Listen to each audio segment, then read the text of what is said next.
Okay, there we go. We're live. Excellent.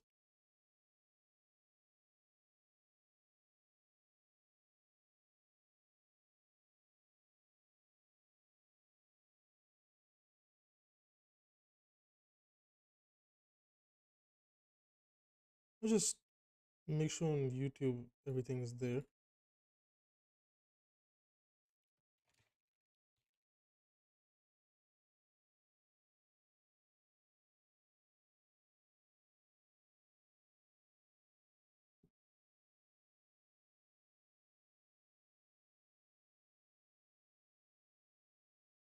There's a lot to talk about today, honestly. We have a lot of interesting comments that have been dropped on various videos that I will kind of circle around and talk about. I feel like we should get started with some of the comments from some previous videos and kind of just go from there, like slowly make our way from there. That would perhaps be the best way to go about it.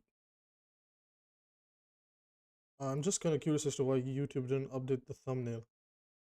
If you guys just don't mind giving me like 2 seconds to figure that out.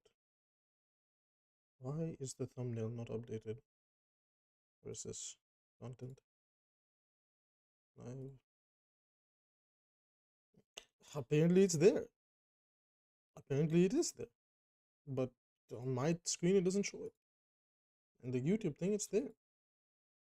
I suppose I'm just factually incorrect. My apologies.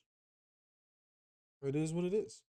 Crimson Flaw, hello. Do you only stream on YouTube? For now, I only stream on YouTube.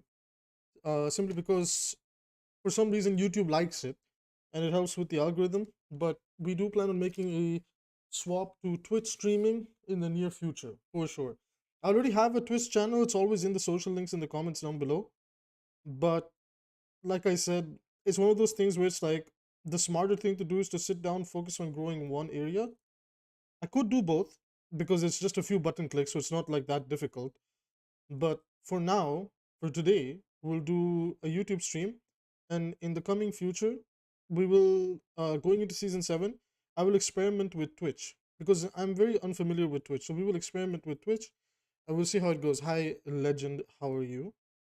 Good afternoon. It is a good 12:57 p.m. We've been awake since 7 a.m. today. Got my hands on the PC again. So let's not waste any time. Let's get started and talk about some of the the point of this live stream is to do some VOD reviews. But before we do any of that, we got some YouTube comments to address. There's been some silly stuff in some of the previous videos, especially in the support video, because lots of support players don't actually understand what's wrong with their role, and obviously there's like a massive bias that goes into it, right? So we need to sit down, we need to talk about some of those biases and do our best to approach these comments from a more fair perspective, because it's not nice to keep things one-sided, and I do my level best to, one moment, address everything from as many perspectives as possible. So let's just bring up I'm bringing up the comment in the background. Just give me a second, guys. This one in particular stood out to me the most. I responded to it just now, and I heavily disagree with this person's perspective. I feel like lots of people just choose not to understand as to why support is powerful, and a lot of it, like for support players, it feels really good right now when you can just strip agency away from people for basically for free on certain problematic characters, or have way too much of an impact with certain abilities or ultimates. So that's something we need to sit down and talk about. So first thing, while we're waiting for the VOD review codes and all that. By the way, guys, if you want your VOD reviewed, please seriously feel free, send it through. I'm doing this stuff for free, so send it through. We can start talking about it and everything, right? Legit, for free. No 10, 15, $60. For now, it is all for free. And if you want to support the channel, just hit like and subscribe. That's the easiest way to get us going. So one of the comments in the support video was quite interesting. I'm gonna bring it up on screen, really, right? It was by this person over here, but um just bear with me. Just bear with me. I'm gonna bring this up in 1 second, right?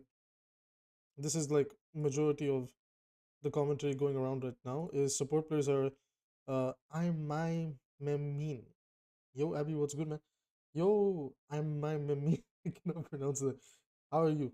I am all right. We're about to address some comments while we wait for the ward codes to pop up. I'm here for a little bit. We're gonna try and get the live streams going more often on the weekends and any day that I can't get the time. Okay, so this comment in particular stood out to me that I felt like it was necessary to decipher. We're already how many minutes into the stream? Can somebody like 6 minutes in, right? So in case I VOD review this person, we can go back and kind of talk to them.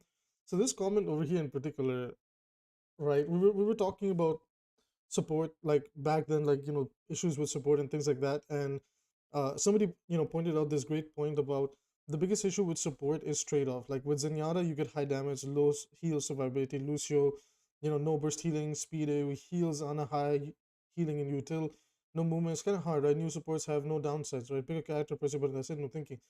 And essentially, I agreed. I said, this is my argument too, is that before a support design was that every support kind of came with a weakness. Now the design has basically become, God forbid, a support has a weakness with a strength in every part of their kit.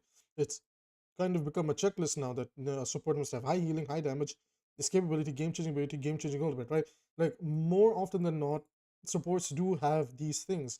There's very few of them that may not have it, right? Now, this person UK on UKB 1962, sorry for the mispronunciation, they respond and they were basically saying this isn't that good of a take, really. You're basically saying if you pick any of the new supports, you completely cover all grounds, which isn't true, except maybe Kiriko. Except I am right. You do kind of cover all grounds because this like if I kind of go over here, right, and we look at the state of Ana currently, at least, right, Baptiste, Iliari, Kiriko, Life Fever, to a certain extent, Mora as well. They all bring something to the table, which can, to a relative extent, do everything. Now, is there an area where they might not be able to do something? Yeah, sure. Like there's no denying it, right? Like for example, like Moira and Life Fever, their damage isn't the best. Although I feel like Life Fever's damage in the current season is kind of underrated. Like he's actually in a really good spot, and I feel like his Valley volley, whatever they call it, is criminally underrated. Like people don't talk about it enough that the it's just the animation swaps that makes it bad. Like, but when you kind of get locked into a nice 1v1, man, those thorns are huge. Like, I've been playing him here and there. I've been screaming with a couple of friends and everything, and man, they hurt like a brick wall when you know what you're doing, right? So these people were pretty much like Weaver has to trade out pretty much all damage and lethality, right? Pretty much a mercy but no damage boost, so you lose out on a lot of damage. He has a built-in trade-off. None of his abilities do damage either, right? But this is now here's the thing. Their argument was basically that, well, Life Fever doesn't do damage, right? Except here's the thing. They cover up this trade-off by giving him extremely high healing, and his ultimate builds up really quickly. And Tree of Life, like, why would you need damage when like this, the window for this character that they've created him in is okay, even if you don't want to use his Thorn Volley, which I think is criminally underrated, and I feel like the community doesn't give it enough credit to that. It is in a decent spot. It's not the best. It's not an Ana Gun or Iliari, right? Don't get me wrong. It's not on the level of those, but it is in a state where if you're in a decent 1v1 and you know how to move around with Life Fever and control your Thorn Volley, it's not that bad. It's actually decent. Like, it can do the job against a fairly bad DPS player or even a mid-tier DPS player. Like, if they don't know how to counter strafe or respect the volley in a tight area, which again you can position yourself smartly to make the most use of the Thorn Volley, it can be really useful. Now, it's bad at poking because upon first glance, when you see an ability like that, you're like, okay, it'll probably be good at poking, and it's awkward. It's like, yeah, maybe every now and then you'll get a nice little alt charge out of it. But the problem with Life Fever is that his whole kit doesn't incentivize you to use it. That's another thing that makes it awkward, is that there's never a point in Life Fever's kit where the kit tells you, okay, this is where you kind of want to start using your Thorn Wall. It's like, well, why would you use it if the kit basically tells you to never use it either, right? The pedal platform doesn't do anything to enable it. Sure, again, you can like toss some shards out there and do like slight tickle damage if you want, but it's just not designed that way. So them basically saying like, you lose out on a lot of damage. This is the problem. There is no point in losing out on a lot of damage if the healing and the flexibility of this character's abilities and what it brings just completely overshadows that part. Therefore, removing the weakness aspect, right? Like, for example, I could say the same thing for Mercy, that Mercy trades out all damage and lethality, right? Right? So it's the same thing that the guy is saying, that it's a Mercy with no damage boost. The problem and the difference between Mercy and Life Weaver is, again, right? Mercy is a lot more limited in what she's able to do. Life Weaver has free reign with a lot of things, and we're not even talking about life pull yet, right? And Mercy's design is to stick with one person at a time. Life Weaver can enable, disable engagements for free. I feel like the community now is getting a lot more smarter about, how to use the Life Weaver pull, and how to disengage and re-engage and all that type of stuff. One moment, guys. We're gonna move over to the game settings. Hold on, real quick. You know, and it just kind of like, it's one of those things where it's like the players are not thinking about Life Weaver from this perspective, that there is aggression in this kit. Whoa, my goodness, jump scare. Larnell Gross to subscribe. Thank you so much, right? And what's it called? That there's just it's not like you're trading it out. It's just there's never any incentive for you to use it unless you're locked into a 1v1, because your entire kit is just, you're so good at heal botting. Why would you not heal bot? That's kind of the problem with Life Weaver, right? Like, and you could argue that Mercy could go in this direction, but the problem with Mercy is that if you aren't using damage boost on Mercy, you will be punished for it, because again, you can only do one thing at a time. Life Weaver can pocket people very, very quickly across maps. He can snipe people with his orbs. He can pull people, right? And again, like for example, let's say a flanker is on you and you're smart with pull, you can use that to create it from a 1v1 situation into a 1v2 situation, and then incentivize doing damage, right? But the problem is that there's so much in his kit that makes up for it, that there is no downside to Life Weaver's fact that he doesn't need to do damage. Again, Mercy's thing is that she has mobility, and even then, she's really not that difficult to take out with hit scans, right? In Life Weaver's case, yeah, he's a decently sized hitbox, but when he puts the pedal platform, when he uses his Life Weaver players have gotten really smart. I really don't want to discount people as if they don't know what they're doing anymore, because now they do. Like, I feel like a lot of people have kind of learned how to play Life Weaver, and dude, this guy is like playing Assassin's Creed, jumping from rooftop to rooftop, from one high ground to another, kind of like circling around the map now. That Life Weaver players like, they shouldn't be underestimated. That when this season started, particularly all the way back in the start of the season, when I saw that Life Weaver's tree was making everybody into a mini tank, and I said that this would be strong, right? Everybody was like, no, it's not going to be strong. Like, Life Weaver's still clunky. I was like, guys, dude, he literally enables GOATs 2.0.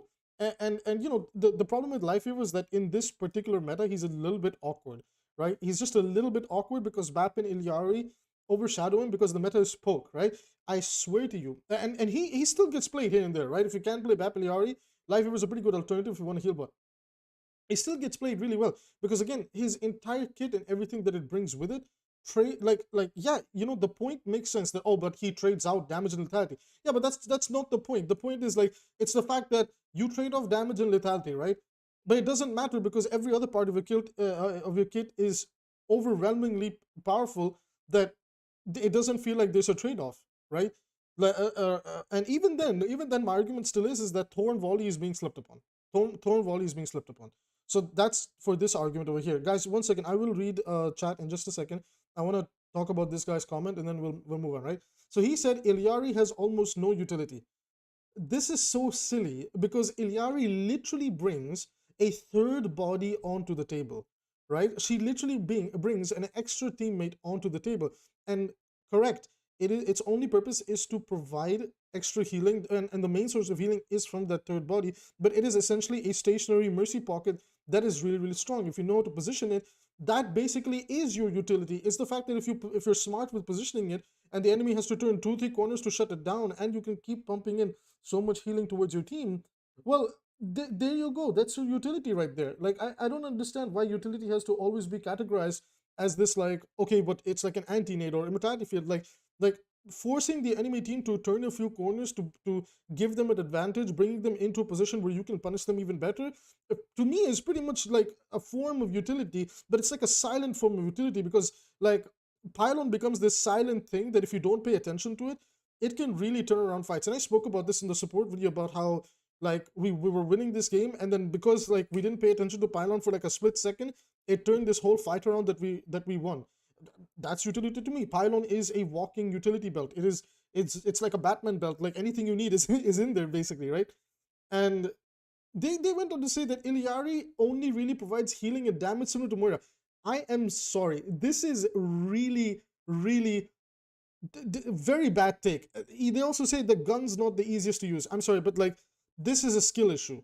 Okay, Iliari is unironically out damaging damage heroes in lobbies of Diamond Plus, in Masters Plus. She is out damaging damage heroes. Just because you cannot use it to the maximum extent doesn't mean other people cannot. And we have to view these things from the lens that what happens when it starts to work, not when you have a guy that's just like lost because he doesn't know how to shoot people, right? So again, it's like this is like this person's pretty much just saying something like they have a skill issue, so if they can't get value out of the character, that means nobody else can get value out of the character. But that's a horrible lens to look at it from, because you can't perform. That's not like the other people's fault that are performing on Iliari. Like what happens if you run into a heal botting Iliari? Like look what they go on to say. Now I admit her healing is cracked, but you have to be smart and manage it properly. Yeah, but you can say this for like any character. You can say this for Ana and her nades. You can say this Ana for her sleeps. You can say this for Baptiste Mortality Field. Like, congratulations, support player realizing that making a bad play will actually get them punished. More on the news at 12, ladies and gentlemen. Water is wet and fire is hot. Like, God, like this is the harsh reality that the support players don't want to live with. This person's entire argument is like no, we should never have a weakness on support. Buff up every other role. And it's just like, why would you want to buff up every other role? It will lead us in a big circle again. Like, okay, we buff tank and damage, supports get blown up in the fraction of a second. Now what? Now what? You got blown up in a second, and now support players are crying again that we need more immortality base. That's not how you go about it. You have to create a middle ground that, okay, like for example, Widowmaker's middle ground is, yeah, she can be very oppressive. There's no denying it, right? Widowmaker's middle ground is her 150 HP. Like a good Genji, decent Hanzos, mostly Kiriko's, Baptiste, Ana's, and even man, who's the other one that can snap? Kiriko and Iliari. They're really good at dealing with Widowmaker nowadays, and that's just because like they bring really good poke pressure, and that HP bar is the trade-off that Widow has. And it's a harsh trade-off, because basically when you enter the lobby as a Widowmaker, the game is telling you it's either you dominate or you don't. There's no in between. So my question is, why does that line have to be drawn for damage dealers and tanks, that it's either you dominate or you don't? But supports are basically allowed to get away with, it's okay if you can't do this on this hero. There's this other part of this kit that you can do. Like, for example, he then goes on to talk about Kiriko, right? He said Kiriko is pretty much the jack of all trades, but she's very difficult to fully bring out. No, she is not. The world's best Kiriko last year, right? I believe it's last year, guys. Correct me if I'm wrong. The Dallas Fuses fielder, all he did was heal bot on Kiriko, and that playstyle still works. He's saying she has a very high skill ceiling. What high skill ceiling? Oh, the Junker Queen ulted through us. I drop Suzu. The Junker Queen is in our backlines. 5 people are looking at her. We win the team fight because now she blows up and our tank walks into them. That's not a high skill ceiling. And it's so funny how a support player is defending the fact that a character has to aim, therefore high skill ceiling. Kiriko's projectile sizes are decently large, and now she's rapid firing them, and she can be really good. And everybody knows that one of the like the awkward playstyle of Kiriko with like flank Kiriko, take out a support and get out, that's really strong. And again, this argument over here that had like 12 likes is mostly, I have a skill issue with this character, therefore we should leave supports extremely powerful as it is. Kiriko is a character that's so powerful that like I would make an argument she's almost meta-proof, right? She's almost meta-proof because she has everything in her kit that she needs. Mobility is there, poke damage is there, the cleanse is there, the burst healing is there, good damage is there. Like her ability to duel characters, her ability, the fact that she has the second, if not, I think the smallest hitbox in the game right next to Tracer. If you look at that character and you don't think like, yeah, no, like this person called it the jack of all trades, I would say Kiriko's the queen of all trades. That's insanely strong, right?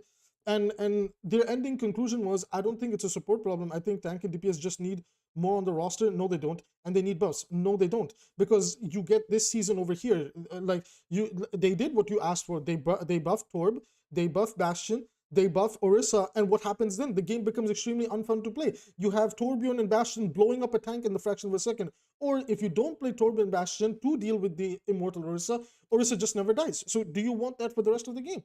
And we had a taste of it, of what could happen to other damage and tank characters, that they could go down this route. They literally gave us a taste of what happens if they were to make tanks more tanky or damage dealers do more damage. It's just not fun, right? It's just not fun.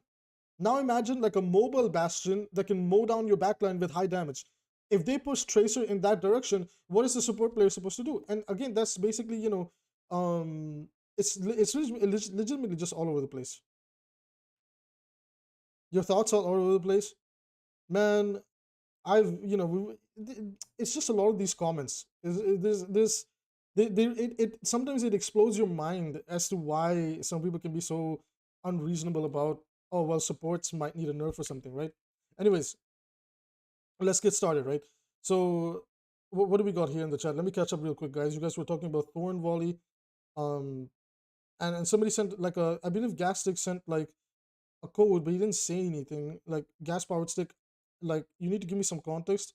Like I don't know who you are in that VOD and everything, so help a brother out a little bit. I'll check Reddit real quick, guys, because originally we did make a Reddit post, so I don't know if gas powered stick is from Reddit or not. One moment. Okay, there's no Reddit comments yet, so we're fine for the stream for now, right? I got a Genji VOD. Okay, like what's your username in that VOD review? In that VOD, sorry. Just give me a second to just like get the code up and everything, right? Hi Jalen, how are you? Blizzard creators a new direction mind the new characters were that class can feel. Yeah, it's pretty much, I think Kiriko should have 175 HP. Super crazy if she take damage and remove mentality on Suzu.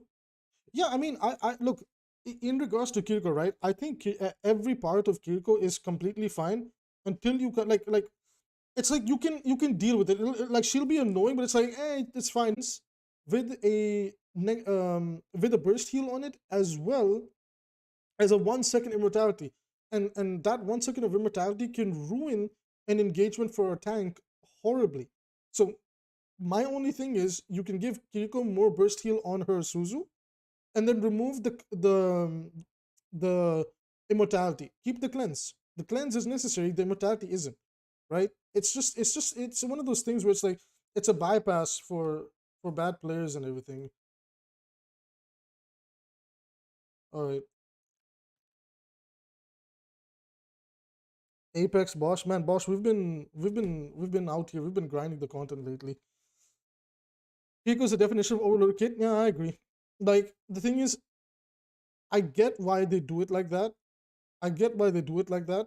But like, all I want is the immortality from Suzukan. Like I'm willing to put up with everything. The high healing from. By the way, this applies to all supports, right? I'm willing to put up with all the annoyances that they bring, but I think Suzu's like the power that Suzu brings in negating a cooldown for like, sorry, negating a tank's push. Like if a tank is pushing, you drop Suzu, and now that tank is in a really bad spot because their tank got the 1 second to put pressure back, and now you can't do anything about it. We need to look at that, right? Okay, gas powered stick. Let me know, like, who are you? Like, what's your username? What elo is this? What do you think you did right? What do you think wrong? We're finally going to the VOD reviews, guys. I just kind of give people time to come in while we discuss a very silly comment that I saw. I shouldn't have given it as much attention as I did, but yesterday when I saw it late at night, and I was like, why do support players get so offended when a support has a trade-off, like, or not a trade-off, but a weakness that allows them to be exploited? Like when Overwatch 1 first came out, we were all okay with this idea that, okay, yeah, well, Zen is like this and Lucio is like that, and people had fun playing those characters, right? I don't know, man. It's kind of silly. You're Black Genji, okay. Diamond 5, I felt like I could have focused on supports more, but the tank switched to Zarya. Alright, so what? The tank went Zarya, so what? Play smarter, right? Let's see this. Let's walk you through this. Now, you're a Genji player. As you know, I'm a Genji main myself, and we're going to talk. We want to see some Genji gameplay. Now, number one thing with Genji, right? He's a flanker, yes. More often than not, you need to analyze the fight because sometimes going for the backline right away is not a good solution. Sometimes you need to play around your team. Sometimes you may just want to peel for your team because an opportunity has not presented itself because enemy may have really cool and key they have key cooldowns that will keep them safe, right? So starting off this game, before I talk about what's going on, you have a okay dive comp. You got Doomfist and Somber with you. This is Diamond 5. So both of these people that are supposed to be working with you, or the three of you should be working together, are going to be all over the place. They got Torbjorn, Iliari, Mercy, an enemy Genji, and a Wrecking Ball. Commandaki says, ever, what is a Scream game 3.2? The enemy was GM1. I played support. I'll check it out. You've given over comp, Bosch. Bosch, I murdered my SR this season because I refused to play Bastion, and I built my SR back because I played Bastion. And then I realized I'm done with this season. I was like no, this season's not it. You know, it's just not it. Crimson Flaw says, I think her lack of damage fall off and overpush on her kid is too high. I mean, the problem with Kiriko is that she throws projectiles, right? That's kind of the logic that Blizzard uses. Well, she's not a hit scan, so no fall off. You know, ranking down is crazy. I'll talk about the problems with competitive later. SK already did a great video on it in case you didn't check it out. Okay, so we're gonna focus on Black Genji. We're gonna identify some key mistakes and then move on to the next person. So he's over here. He's applying some good poke pressure. I need to see double jumps. All right, you wanna whatever you're doing over here in main, I don't understand how the enemy wasn't able to blow you up right away. But a safer way to do something like this is, for example, like in early team fights, there's almost no situation where you want to use dash right away, right? So number one thought process you should have is, what if you use dash to take this high ground, right? Now look at the situation, right? In this high ground, if you take a little bit of poke, you can immediately poke away and you can just hide behind like this ledge, right? Or you could drop down behind this wall and it gives your supports a window to heal you up, right? Wherever, like, that they can heal you up from over there. But the like when you stay in the middle, like the higher you climb, staying in this area over here, like look at how many people can see you, right? Their entire front line, ignore the ball, their entire front line can poke at you. So the higher up you go, more chances of this Iliari giving you a headshot, it goes up, right? Just because it didn't happen here doesn't mean it won't happen going up. So one thing to keep in mind with Genji is abuse high grounds whenever possible. This poke is completely fine. You could be doing this exact same thing up here, right?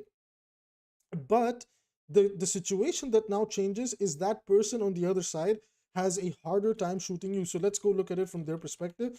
Guys, this is general advice for everybody as well. Look, it's easier to shoot the red Genji, right? The red Genji on the other side, right? But now if the Genji was up there, we have to play around this, right? We have to look up in that direction. And it's always more uncomfortable for somebody to look up and shoot than it is for somebody that's like looking down and shooting, right? And again, if the situation works out well for you, you just dash in, confirm a kill, dash out, get back to safety, and you get to, like, look, if you were up here, you could have seen that they had a pylon and you could have deleted it right away, right? You got a really good angle from up here, right? But over here, it's you can't interact with that pylon. So this small, like, positioning is key, by the way. Like, really ranking up is always about positioning. So this little position up here would have been a huge game changer, right? It would have been a huge game changer. I won't give up playing Genji. Yeah, don't give up playing Genji, right? Don't give up playing Genji. Just understand, like, he's incredibly mid right now. Like, he's in the state where it's like, if the enemy team isn't paying attention, you can get away with him, right? And unless you have a Mercy or Ana pocket for nanos and damage boosts, it can be really difficult to make him work because the sustainability in this season is incredibly high. Next season, I feel Genji will shine. He's already shining right now with the nerfs that came through, but next season, he'll definitely be in a much better spot with Tor, Bash, and Orisa kind of fading away, right? Zai is also getting a little bit of nerfs. This is decent. Okay. And you got to focus on one target at a time. Okay, good job. High ground is taken over here. Okay, things are just not working out in your favor. You guys lost a team fight. You can still, like, poke away, like, try to get some ult charge. You need to deflect. This deflect was a little late. Try to deflect right away. It forces the enemy to slow down, their shooting. Don't bring up deflect too late into this poke war. Like, when you're in this phase with poking, like, you keep doing this thing where deflect comes up late. Bring up deflect early because it forces them to slow down, right? But over here, if you don't get healed up, when this deflect goes down, you're basically dead, right? So just again, it's not it's not that necessary for you to do this, but it's a good advice to have, because look at this, like you take so much damage that again, if that Iliari was landing headshots, the higher up you go, if deflect doesn't come up first, Iliari's bullet will. So keep that in mind. Now you're being a bit cheeky over here. Nice kill on the Mercy. You're able to get away with that. You know, you can pressure the Genji. Nice, nice, nice. This is good. Take out the turret. You need to jump a lot more. Never stop jumping on Genji, right? By the way, is this console or is this PC? Because I can't tell yet. I can't tell yet because maybe that's why you're not jumping that much. For some people, their console settings kind of kind of keep them here and there. Most support players who think like that are the only people that only play support. They think about other roles. Yeah, exactly. Like I agree about that. That's one of the biggest problems with support as a role is they only get to see the game from their eyes. So trying to be like, look, in my videos I do my level best to be fair, but then I try to be like harsh about some things that are a reality. And one of those realities at the moment is there are a few particular supports that are a little too strong. Okay, there's a lot of awkwardness is going on over here. A lot of awkwardness is going on over here. Okay, okay, I gotta walk you through this. All right. Now you just captured point. Okay, and at the moment, from your POV, I can easily zoom out and look around. Right, from your POV, you don't have Doom or Sombra anywhere near you. Right. We want to do a quick look around to make sure that if we make an aggressive play, our teammates are with us. Now Doom kind of pops his head in, so you basically want to use your tank as an additional body to tank up cooldowns and damage that you shouldn't. This Iliari is very comfortable poking you because you are in main. You're not playing corners that much, right? You can do whatever you're doing here by playing this corner and double jumping like left and right. Like you see how my mouse is moving? So you could be doing that. So Doomfist kind of goes in here. Okay, we come in, we get this nice combo. We need to get out now. Now over here, you don't. Like, I know you're gonna commit to the aggression, right? Why we don't want to overcommit here is number one, you're half HP, right? You're less than you're about half HP. The turret is pressuring us, and we don't have enough time to pressure it. And even if we pressure turret, Iliari kills us. If we pressure Iliari, turret kills us. We have deflect and we have dash. The best play to make in this moment, in a split second, you quickly look at your HP, you look at what's going on, you're like, oh crap. Use deflect for those 2 seconds of invulnerability and immediately get out, right? You're getting out, the ball boops you, you gotta use deflect to get out, right? I believe you do. So that's good, but we need to do it faster, right? We need to do it faster. You get healed up over here, and they kind of just poke at you and they're walking in. Now, let them waste the time out here. There's like, they can waste time out here. We don't need to commit to this play. We don't need to commit to this play. Why? Because if this blade doesn't go well, they get to walk in for free, right? Not only that, but your Ana wasn't built up on Nano either. I'm going to assume you didn't press tab and check the Ana's alt charge, nor and from your POV at the moment, you didn't check the Ana's positioning either, right? Let's say she did have Nano, you're out of her line of sight, right? It's your responsibility to be in this position. Now, let me give you a better example, right? Let's say you didn't dash in, right? And Ana keeps healing up the feeding Doomfist. She gets Nano and you let them walk in. When they walk in, you just climb up a wall, you pull out Dragon Blade, she nanos you, and you destroy all of them in this area, right? Look at how narrow this area is. There's barely room for them to move around. You should take the Dragon Blade in an area like this and then rely on dash to chase anybody that did use this to get out. Now over here, you're out in the wide open, right? The Torb turret still, you didn't poke the Torb turret away, so it's going to be pressuring you. The Iliari will be pressuring you. The Torb just got, rezzed, and I know you chase for the Mercy, right? So you get a cool sword kill on the Mercy, but does it bring an overall team fight win? Okay, here comes Nano, so we get a little bit lucky over there, right? Nano kind of cleans up a lot of our mistakes. If this Nano didn't come through, you're basically dead. But it's still not the right play to make. Why? Because it'll stay as a bad habit. You're overcommitting now, right? You're overcommitting. You need to be careful about this, right? I assume you get the kill here. You get away with this, right? But again, it works in Diamond 5. You go up to, let's say, Diamond 3, that Iliari lands all her shots. You have to keep this in the back of your mind that it's better to be safe than sorry. We need to understand how to isolate enemies in a room. You know, doesn't jumping make it easier for people to hit you? It's a double-edged sword. It's a double-edged sword. Number one, when you're jumping, like, you have to balance it out. For example, you limit test in a lobby that can they handle me double jumping all over the place. Because if you look at the forums, if you look at any place, lots of people complain about Genji's double jump. They see that Genji's double jump as the biggest, like, oh my god, like, this guy is double jumping all the time, right?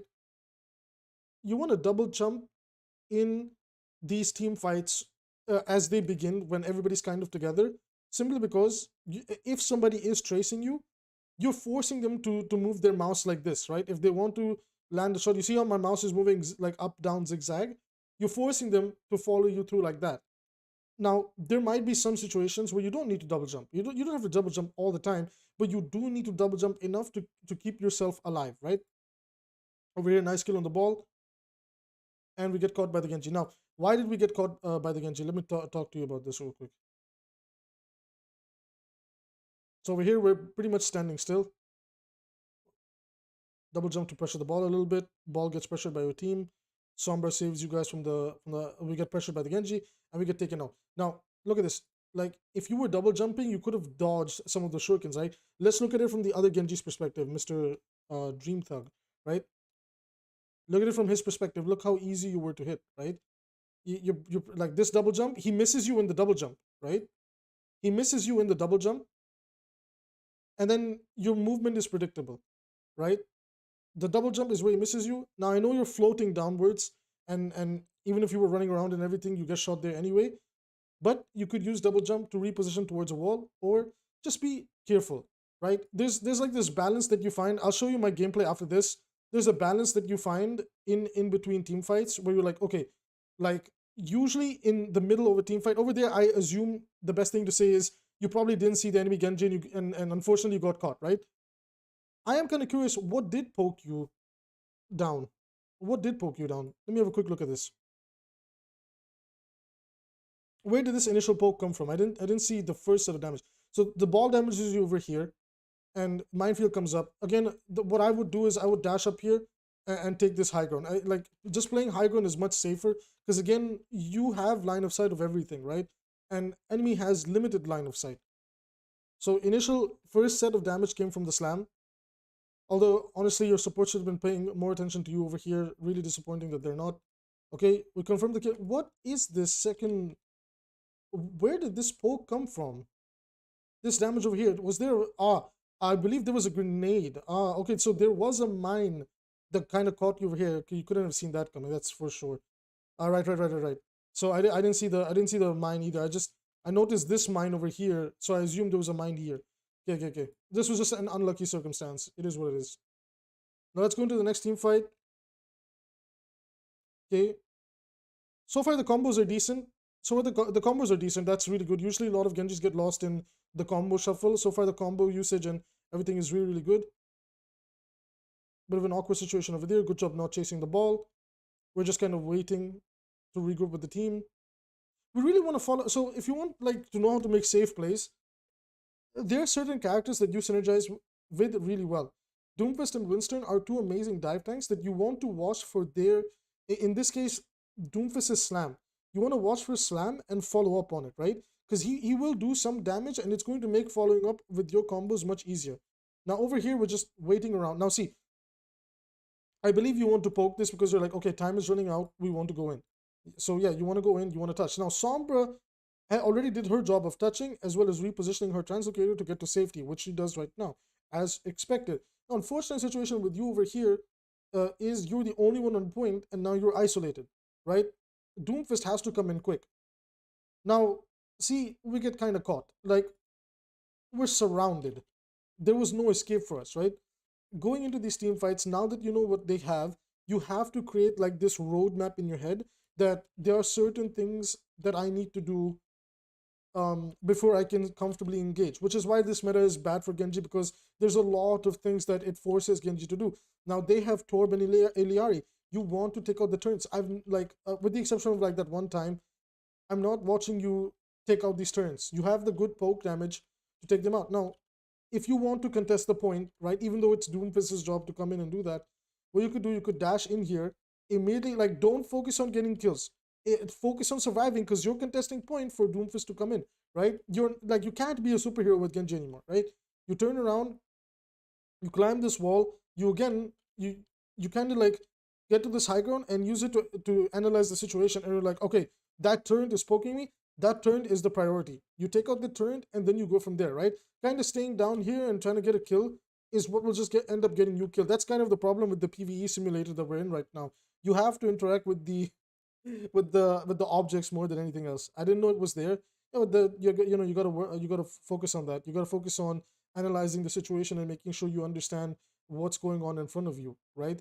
Because like we know now, because we're like what, we're 4 minutes in, we know the enemy has Torb. So going into any team fight, one of the priorities you should have is, okay, where are the turns, right? Because we're a flanker, because we can off angle more often than not, and you know, in these elos we can get away with off angling and things like that.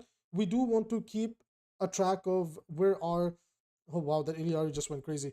Where are these like objects that can really pressure us and slow us down. So I don't understand what's going on over here. You just took 100 damage for free. You should have like you should have avoided this. Like you gave him a little bit of ult charge here, and you put yourself in a really bad position with having 100 HP. You should be getting out here.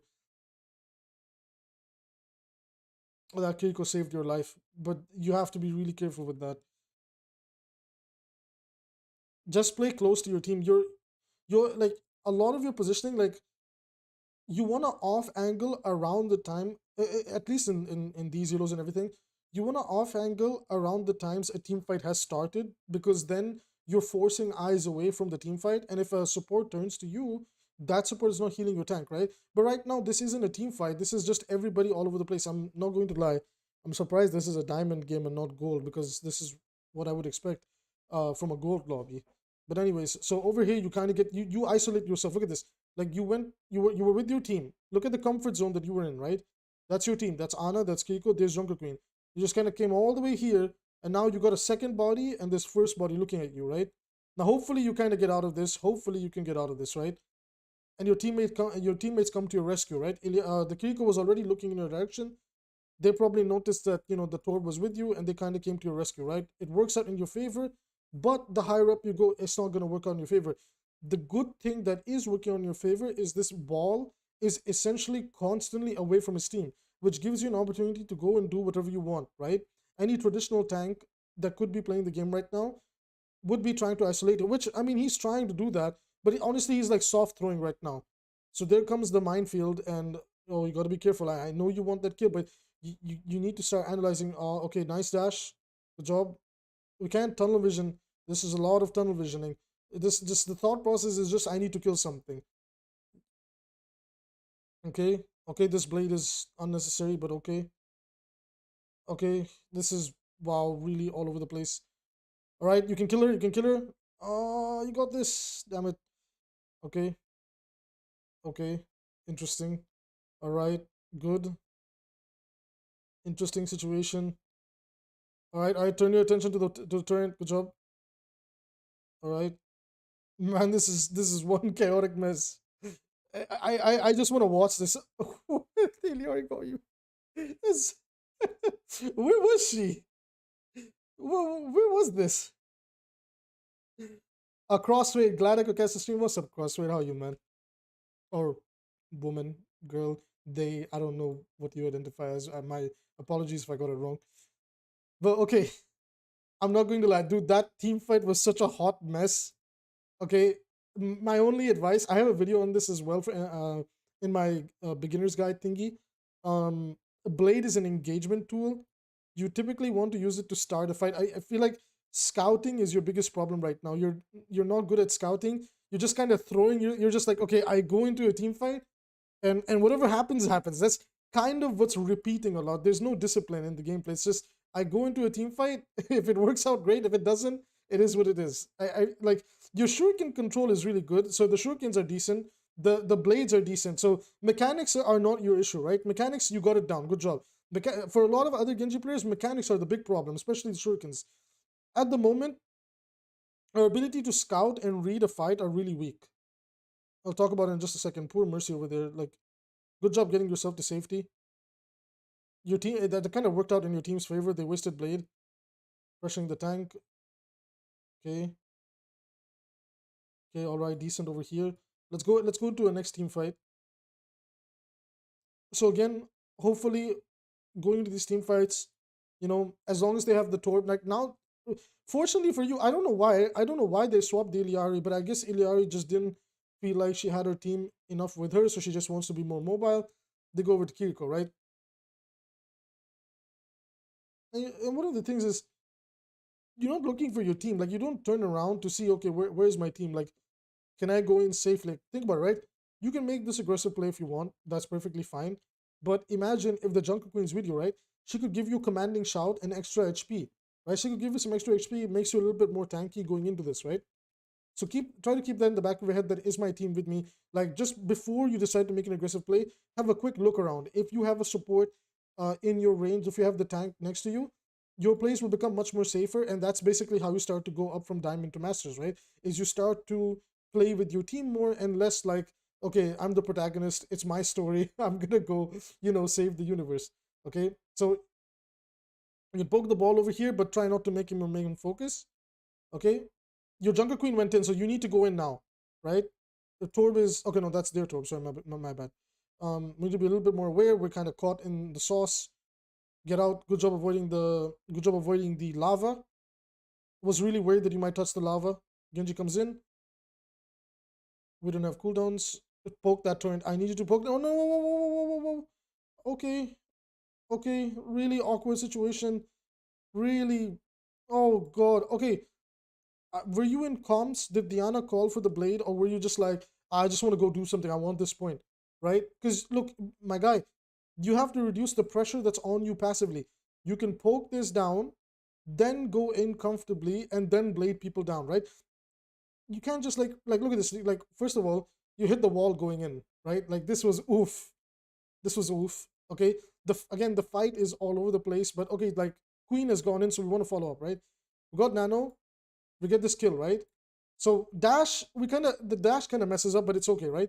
We want to identify the situation. Kiriko uses Suzu, and she TPs away. We get booped by the ball into the teleporter, and Blade just kind of goes to waste. Again, we get booped again. This is why if you were double jumping, you wouldn't get hit by the ball. So unfortunate situation. You need to pick a target. You're looking around way too much. Okay, I mean, we're looking around way too much. Pick a target. Genji's anti. Well, now he's Suzu'd. Okay, good pressure. You can confirm the kill on the Mercy here. Come on, dash. Okay, it's fine. Ana got her. Okay, you can isolate that Genji. You can isolate this Genji. Right? Don't turn your attention to the ball. Just stick on this Genji. If you turn your attention, I'll get really upset. Okay, you're trying your best. You're trying your best. It's okay. The mechanics kind of fell apart. I feel like the nerves got to you. You got a little bit nervous here. No reason for deflect. No reason for deflect over there. He's not shooting you. He had deflect. You can isolate him. You can just dash through him. That took way too long. And mostly your team kind of cleaned up the fight while you and Genji were playing Kiss Chase. So it's okay. Here we go. We're making up for it. I mean, they're just walking away. Of course. You sure this is Diamond? It's a little bit like, were you like doing with somebody in a little bit of a lower elo? Did you check the other people's profiles? Because this kind of looks a little bit goldish. But it's okay. And, Overwatch 2's Diamond is much different to the way things used to be. Okay, we're dying a little bit here and there. What's going on here? Let me have a quick look at this. I think flashpoint maps have a preloaded order that is random again, but you know that from the start this is it.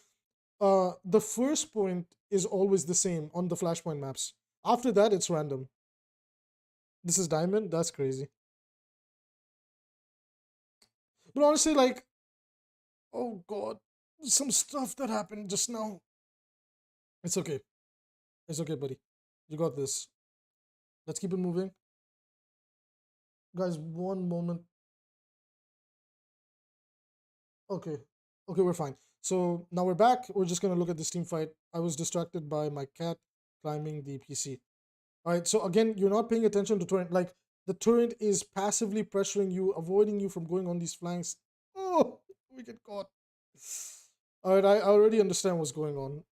I already know like the general advice I need to give you. The mistakes are repeating. All right, you better take this turret out. Right click, for close range. Left click for long range. Remember that, okay? Okay, decent. Like get out, get out, get out. Enough, enough. Get out, get out. Don't overcommit. Don't overcommit. You're overcommitting. All right, he gets healed up. You can't just. There's a very tiny window, and now you get caught. Here comes ball. Okay, he didn't chase you. That's a surprise. All right. The window for a a dash shuriken combo is if 1.5 seconds after that you can confirm the kill, immediately back out and get to your team. Okay? Finally, for the first time, 11 minutes in, we finally pressured the turn. Although Farah kind of did it for you, but it's okay. So, pressure, you kill this Genji. Nice. Okay, Blade. Okay, we're counter blading. Minefield came up. Confirm a kill. Be careful. Oh, God, we hit every mine on the way. The 50% damage reduction kind of pulls you through, but we still die. We're not paying attention. Oh my God. It's okay. I know the advice. Okay. All right, listen. Mechanics are actually really good. You can easily carry yourself to masters with the mechanics, but your positioning, number one, positioning, and number two, scouting. These two things need a huge work, right? I'll try my level best to kind of simplify this. So when you're in these heroes and everything, legit, the best advice I have you to give is number one, look at your team comp. What do you have? Okay, in the beginning of the game, we had like this dive comp, right? Sombra is kind of most likely going to be off doing her own thing, so following her is probably not the best idea. Doomfist is somebody that needs help, right? Because Doom does relatively low damage and there's more than enough healing in the game to pull him through the situation he might be in. So here's what you do, right? You're like, okay, I got a Doomfist. You watch for your, like, you play with your Doom. You keep spamming left click into a choke. And then as soon as he slams, right? And because you can see the HP bars too, check who's low, dash in that direction, confirm the kill, dash up. That's one game plan to have, right? Look at what your team is playing and try to complement it. Now, another situation might be that now you have Junker Queen. Okay, so you get behind the Junker Queen or side by side. Okay, when she commanding shouts to engage point, because commanding shout is almost always used to engage points. As soon as she gives you that commanding shout, bro, legit run it down mid with her, go on the same target, help confirm that kill, then move on to the next target. Okay, Wrecking Ball is one of those targets that it's almost pointless to waste time trying to kill him because he has too much HP and there's too much healing in the game. So congratulations, you built Blade really quick, but they won the team fight because there's no pressure on their backline. There's no pressure at the Torb turret. Torb is also a decent target. Like if you're good at Genji, like Torb is like somebody you can isolate without a problem. Like his body is a big circle. It's very easy for him to take 3 shurikens to the chest and you can delete him. And well, he doesn't even have a chest, dude. The guy's body is a giant head hitbox. So once you isolate a Torb, you get the kill. Now that you know that they have a Torb going into this game, you need to look out for the Torb turret a lot. You need to scout. You need to really try to read into the game that, okay, enemy is playing this.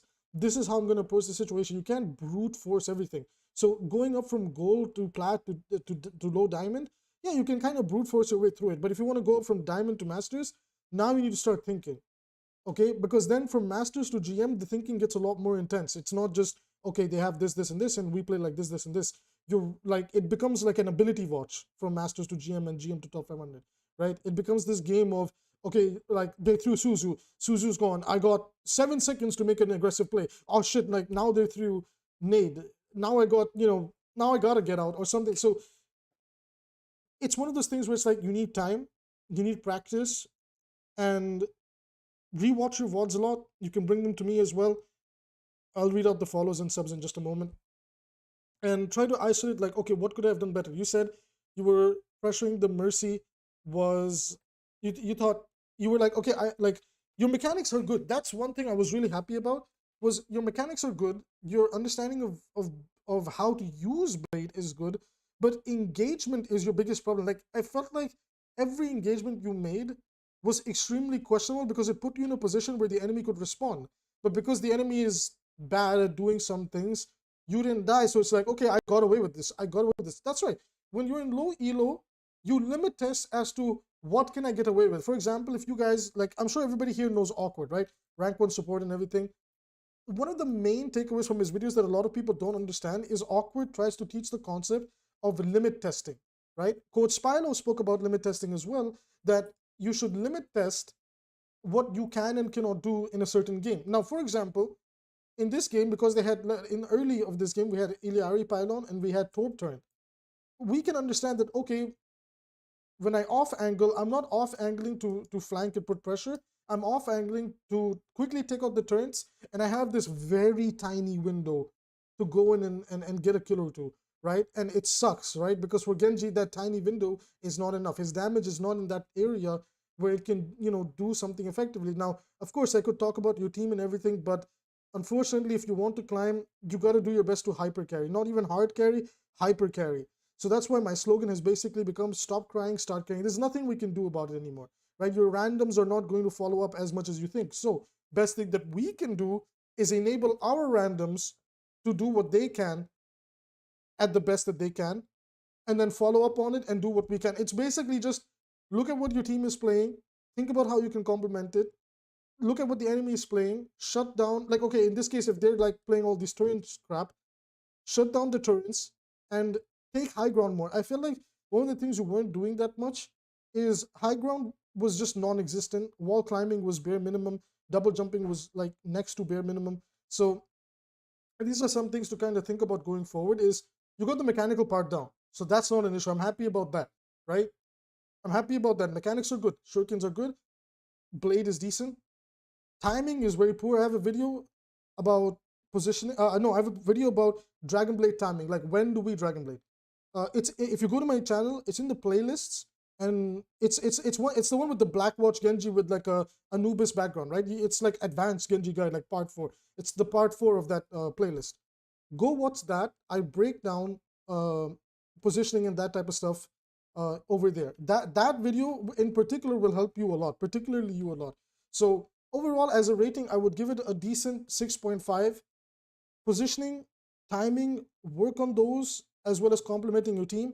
That's going to help you a lot. Okay, so for the subs, we had Larner Gross 2, Gas Powered Stick, and Gueria. All of you guys, thank you so much for the subs. It means the world.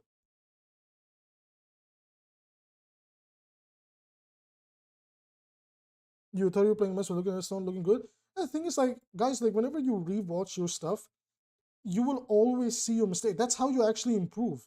Because when you're in the moment and you have like everything going for you, basically you have the wind in your hair, right? But then you don't realize that, okay, my hair just kind of fell off after that, right? Because then you're like, oh, the wind is what tore my head off. Okay, we have a comment. Wait, hold on a second. Abyss says, okay, so we got another call. Okay, come on. Okay. Abyss, do you mind waiting just a little bit? Commander Key was here from almost the beginning of the stream, so I do want to give Commander Key some some help, and then Abyss will come to you. And then I think after that, because I'm watching the time I have, so I think I can squeeze in maybe 3 or 4 more VODs, but we'll have to be a little bit quick if you guys don't mind. We'll have to be just a little bit quick if you guys don't mind. Okay, I'm gonna load up this VOD. Commander, I got you. We've got Circuit Royale coming up. Oh, this is a sniper map. This is gonna be good. Oh, this is from scrims. Okay, Commander, can you give me like I'm gonna quickly like legit like speed run the bathroom because I need to wash my hands because cat fur and all that. It's been the season and it's all over my shirt, so I'm just gonna quickly go clean that up. I'm going to assume you're the BAP. Okay, walk me through what is the point of this scrims? What are you guys trying to practice? What, like, I need a bit of a detailed explanation because scrims are something entirely different, right? Scrims are something entirely different. Guys, we'll be right back. We got a scrim. It's been a while since we did a WOD review on scrims. Yeah, boss, you can send in a WOD code. I'll do you after this. Be right back. 5 minutes.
All right, I'm back.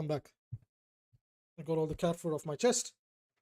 Okay, RSXJ, RSXJ, you're gonna have to wait because we got a lot of people stacking up. So I'll do my level best to get to everybody, but I will be live streaming tomorrow as well. So if I don't get you guys today, don't worry. Like, we are out here, we're grinding the content, we're trying to help people climb. We're here for a while, so don't worry about it. Okay, so we wanted to practice survivability for support. We have to never die was the goal of the scrim.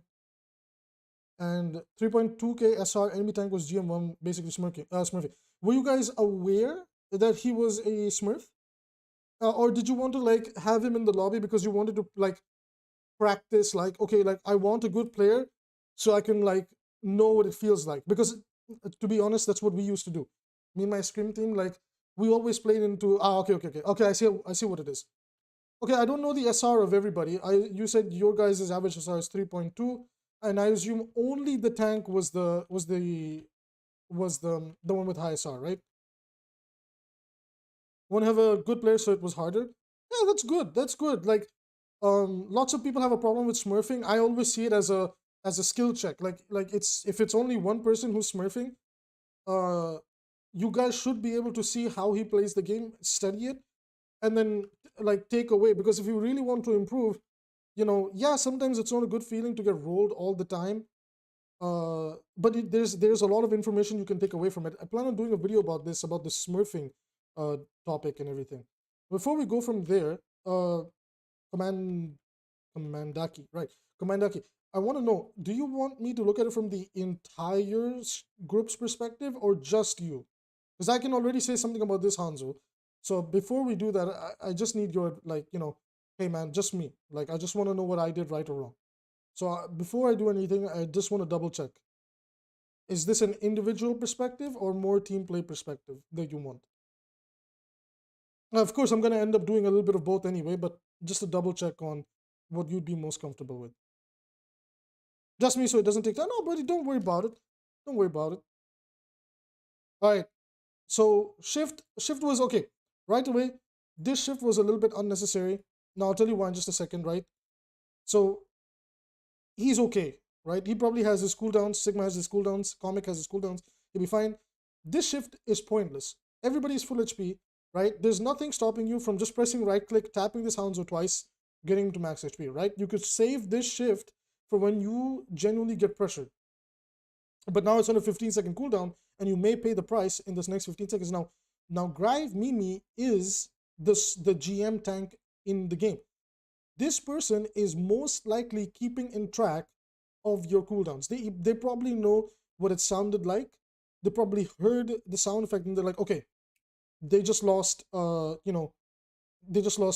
burst healing. So, this is fine though.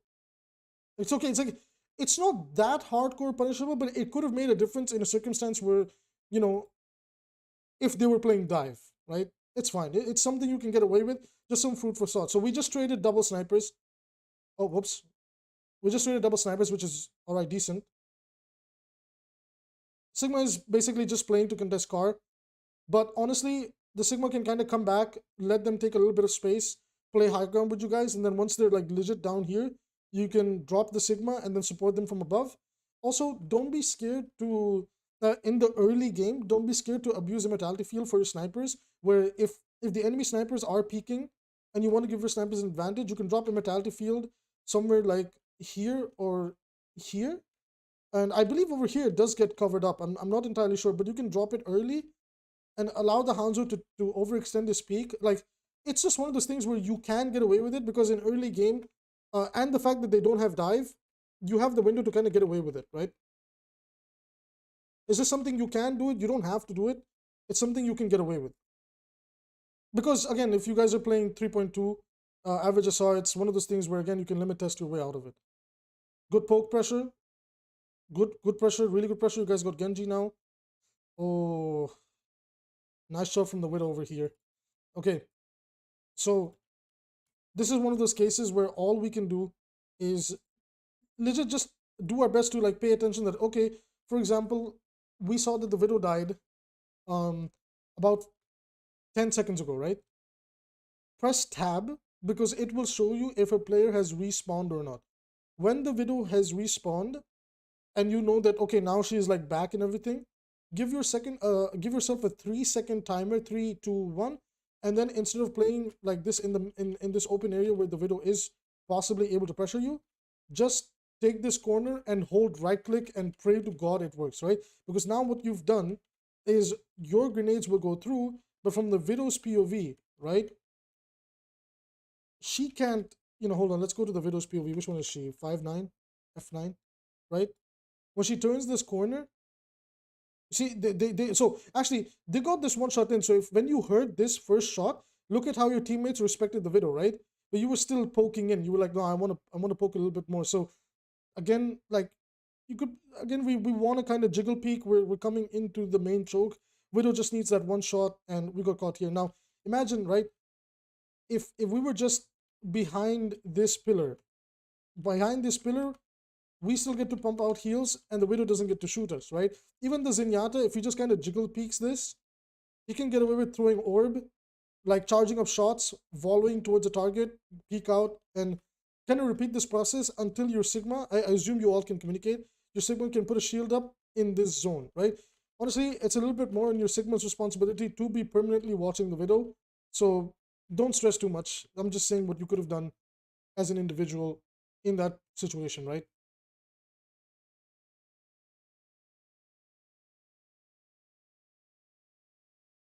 So far so good. Like overall, so far so good. We just got caught. It is what it is.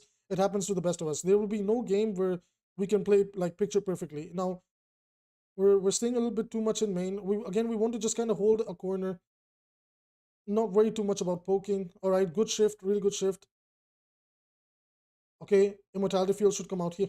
Here, nice save, nice immortality field. Watch the Genji, good stuff. Poke, right, good job, good job.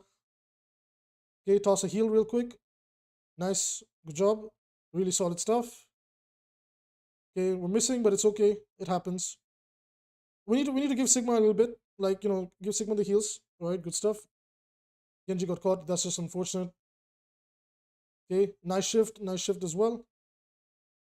Okay, you gotta move out of this choke. Okay, you gotta move out of this choke now. You're frontlining way too much. The enemy team is walking in. They're walking up, and only your tank and DPS can contest these positions. You can do everything you're doing right now by playing this corner, right? You can do everything you're doing. Like now the unfun part about this is you can't shoot, right? You can't shoot and interact with the enemy. That's the unfun part. That's one of the things you have to understand. The higher up you go is sometimes you just gotta let the people that are designed to do it, and you just gotta kind of like hide around this corner and enable them, right? Look at this over here in this position. Now, I know they're gonna walk up in just a second, so let them do that. Right, they're walking in, right? That Baptiste should have got caught over here, but it is what it is. Unfortunate, right? Now look at this, right? They walk up. We're just gonna see this line of sight. They have all this line of sight, right? They have all this line of sight, and even if you look at the Widow's perspective, she can watch so much from this POV, right? Look at the amount of space that she can watch. Now imagine, again, I'm gonna try and ignore everybody else. If you were playing this corner, right? So now the Widow can see you, okay? You use this wall, and you have line of sight on everybody, right? And because naturally they're going to be backing up anyway, once they are in your range, you can use your shift, you can combo it with your right clicks and keep them going in. So that's something to keep in mind, is we want to use map structure to our advantage as much as possible, okay? Because I do believe at this point here, you might get caught. Interesting mortality field. I get that you were scared that Widow would blow your head off. You get caught here. Yeah, exactly. The movement is very easy for Widow to follow, right? So again, this type of position, I see a lot of people do it. Even sometimes in Masters Plus, like lots of support players just they end up frontlining. Like you see how the positions have swapped. Give yourself this rule that as a support, you always want to be behind your tank and in position of natural cover, that in case the tank is getting pushed back, you can turn a corner before the tank can. If you cannot turn a corner before the tank can, you might be slightly out of position. Now, it takes away from the fun of being more aggressive. But unfortunately, if you want to stay alive, that's basically the best way to go about it, right? Let's go forward. You guys won this fight somehow. I didn't really see it. Oh, immortality field. Very, very awkward immortality field. Okay, before we talk about this immortality field, do you know the tip about immortality field, that it goes the same area where your right clicks go? That wherever you shoot your right clicks, your immortality field will go in that direction. Did you know that? In case if you don't know where your immortality field is going to fly, shoot with your right click and you will know. Because wherever the healing grenades go, the immortality field follows the exact same projection. It goes the exact same projection, right? So I don't know if you know that or not, but it's a really obscure tip. It's I don't know if the new Baptiste guides cover it or not, but it's one of the things a lot of Baptiste players don't know that. Yeah. So for example, if I just show it to you super quick, like if I go over here into training, let me show you real quick, guys. One moment, guys. We'll get back to the WOD in just a second. So over here, if you pick BAP real quick, right? You can practice this in your own time. Right? If you pick BAP, right? So do you see how the healing grenade is touching that spot down there? See, immortality field hit that same spot, exact same spot, right? So now if we do it again, well, by the way, guys, if you guys didn't know this either, it's still on cooldown. So if you didn't know that, that's something you could do. Now let's try it again. Okay, we'll do it like at a slight distance. So now let's say we're hitting that spot on the wall over there, right?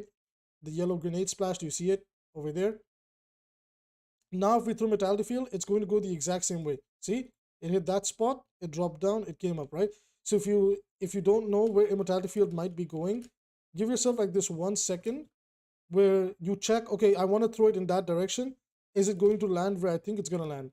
And then once you feel comfortable that, yeah, that's the place that I want in general, toss the Metallic Field, right? So if let's say these are my teammates and I want to save them, I do this check and I'm like, okay, go, and that's where it goes up in general, right? So that's something to keep in mind uh, whenever we play Baptiste. It's really, really helpful tip.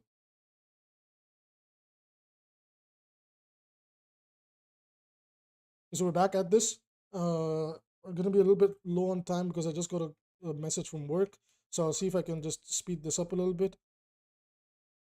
Okay, so moving on, we saw this team fight, Immortality Field. We were over here somewhere. So, oh boy, what is this? Okay, Immortality Field happened. Immortality Field got missed. That's unfortunate. It is what it is. Okay, so let me talk to you about this amplification matrix. You did this to increase the healing, right? Like, was the idea here to get kills, or okay, I can pump out my right clicks and heal for a lot more, or a little bit of both actually? Also, you're the first Baptiste player in years that understands pumping heals out of the amplification matrix is really good. I really, really don't understand why Baptiste players don't do it. It's really strong. You do like 120 heals per shot. It's crazy. That's unfortunate. So again, we just have to be careful. Like, if there's a window where you've lost over 3 teammates or 2 teammates, basically understand that the fight is lost and there's not much we can do about it, and just escape to reposition, right? Escape and try to stay alive. RHXJ is Tracer game, rank was gold 1. Okay, we'll look at it in a moment. We're back here. We want to hold this. We know they have Widow, so you're playing this corner a lot more. I like it. We're walking in. We're feeling a little bit more comfortable. We want the tank to give us the confirmation that, okay, I've barriered the tank. Sorry, barriered the snipers. You can walk in safely. Widow just took a shot. Watch through this red lining. Okay.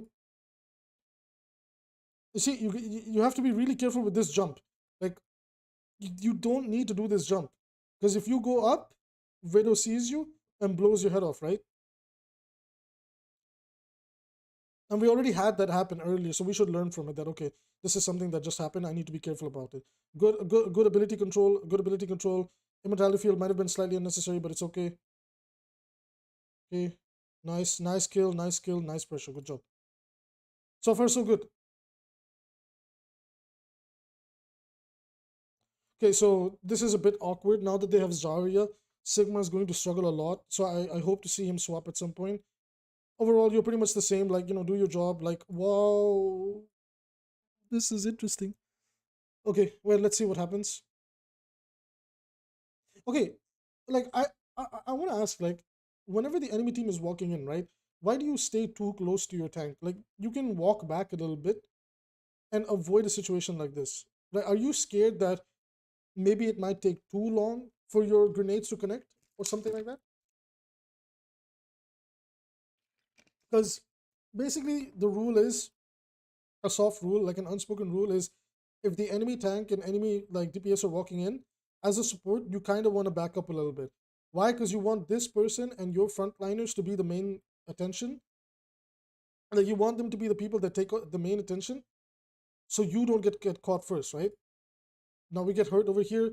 We use up Immortality Field and Transcendence, but that does mean that we could be vulnerable to any aggressive play in next team fight. Okay, really good heals, really good heals. Positioning could be slightly better, but we're getting away with it. Okay, really good stuff. We need to use amplification. Like, over here, amplification matrix comes online. Surely, right? Okay, we don't use it. Oh, you almost died, man. You gotta be careful. Okay, you gotta. Okay, your Genji got you a really decent pick, but you gotta use amplification matrix. Even if you guys can't like make the best of it, amplification matrix, the threat of that ultimate is so good that sometimes it can force enemies to just line of sight, right? So let's say if you use it all the way here, and it covers this whole choke point, right? And Sigma keeps firing from it, it brings enough pressure to where the Zarya is like, okay, I gotta back out. Like, if I poke this, it's a bit too dangerous. And maybe the Sigma can get away with a kill or two on a squishy, right? You can skip to 847 for the Ana. Oh, okay, okay. So you want the Ana perspective, okay. My bad. Baptiste's gameplay was pretty solid, by the way. So we're gonna just try to speed this up, because again, I am on a little bit limited time. Okay. Yeah, we're running Ana, Mercy, Hanzo, and Farah. Okay. Still running the Sig. I assume we're worried about snipers. Okay, here we go. Good scouting. How did you guys know he was there? You pinged this, right? Did you just assume? Or was it like, maybe you scrimmed with these people before, so you're like, okay, I anticipate them to be up there? Or did you hear him say a voice line? Regardless, good eye. Like, good eye, good ears. Hanzo should be able to secure that kill. You need to poke your Sigma. Ooh, that didn't work out. Oh god, this is nice sleep. Very nice sleep. Oh, okay. Things are a little bit awkward. Okay, okay, okay. So how I would have played this out, personally for me, right? So you were able to scout out this guy, which is perfect, right? You saw him? Ah, okay, okay, okay. I didn't know that you saw him, my bad. Okay. So the way I would work out this team fight is this guy's crit. Now, whenever a tank is basically half HP or less than half HP, your nade is a priority towards him right away, right? And sleep should be for the person that might be on the flank. Now, over here, thankfully the barriers and his little suck is going to keep him alive through this, right? I don't think he uses it just yet, but we want to immediately nade him and just keep him pumped up, and you're going to get a lot of ult charge for it too, right? Because this nade just kind of was unfortunate, and we missed out on maybe building up to 40% ult. Like, you would have gotten 40% ult. This was nice. Unfortunately, we lost both Fire and Mercy because we're focused too much on this tank and this person here, right? Because you could have seen that maybe, okay, maybe somebody needs help up here. It's okay. Essentially, it's one of those things where we're putting faith in them to do their job, and we want to do what we can for our situation. I assume you guys divided the comp that, okay, Farmers will do their own thing, the three of us will watch the floor. As usual, that's how you play Farmers. Overall positioning is much better on the Ana. He's getting caught. See, this is why the nade could have saved his life, right? If we naded earlier, like, the nade is coming out a little bit too late, right? So we want to watch the nade a little bit more. You could save the Hanzo. Hanzo needs to line of sight. You also line of sight. Good job. Hanzo needs to be a little bit careful. Good job. Yeah, keep walking into different corners. Walk back. That's good. That's good. This is much more disciplined. Watch your Farah. Good job. Help her out. The Zarya basically has like no pressure, so she's able to get away with like pressuring your Farah. So we pull out the Reinhardt. Okay, that's interesting. I was expecting Winston, but Winston's really good on Circuit Royale. If they play Zarya, because there's like so much high ground that you can contest, especially first point and second point, in terms of at least climbing up the stairs, Winston's not that bad of a pick. This is a very random nade. Interesting.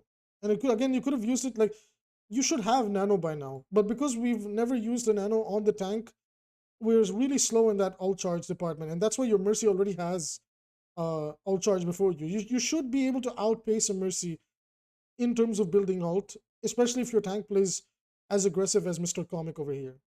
Or Miss Comic, I don't know. Come on, man.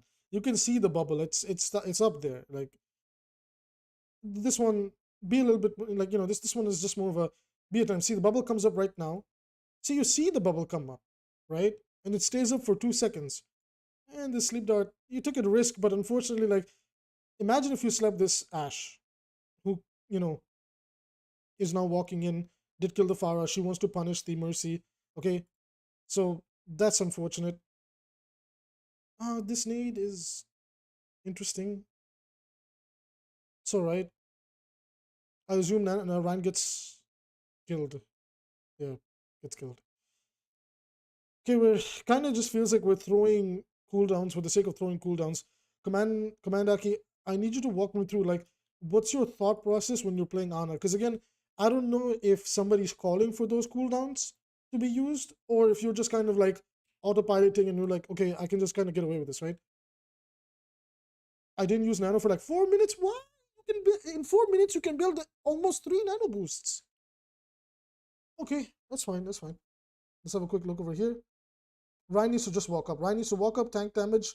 You need to nade him, and you guys can win the fight. We're looking around. Oh, buddy, what is this position? You don't always need to move, right? You don't always need to move around. Let your tank take the space and stay where it's safe, right? So already over here, like this is like one of the key habits that I'm noticing is you just put yourself into a position where you get shot a lot, and then you're like, oh shit, I shouldn't be here, and then you walk back away, right? So you had that with Baptiste, and you have it with Ana now too, where you're in a good spot that you're like, okay, but what if I just take a position to DPS a little bit? They poke you because obviously you're high priority target, and they're like, oh shit, I didn't expect that, and then you go back. So again, it's not the fun part of playing support when you're forced to just kind of not DPS for a bit, but it's the safer way to play support. Think of it like this, right? Think of it like this. If the enemy team has lost 1 to 2 targets, if they lose the tank or if they lose 2 squishies, you're allowed to take a little bit more of an aggressive angle and go for DPS plays. Give yourself that limit, because then there's less people that can punish you, right? Autopilot, oh man, come on. That's all right. So you need Nano Ryan right now. Ryan is already, okay, sleep this. Oh, that's unfortunate. All right, it's okay. Farah opened up the point. Whoa, what'd you AFK? You AFK'd in front of the bomb. What? My guy. Okay, we're gonna let that slide. Maybe the mouse disconnected. Maybe something happened. Maybe there was an itch on the nose. Maybe there was something in the chat. But just be careful, okay? Come on, man. Don't throw that. Don't do this. You need to think about your plays. Stay close to payload. You're fine. This is your job in this scenario, right? So we're just gonna speed this up a little bit. Again, random nade. Why are we throwing random nades? You need to push car. You need to push car. You still need to go and push car, my guy.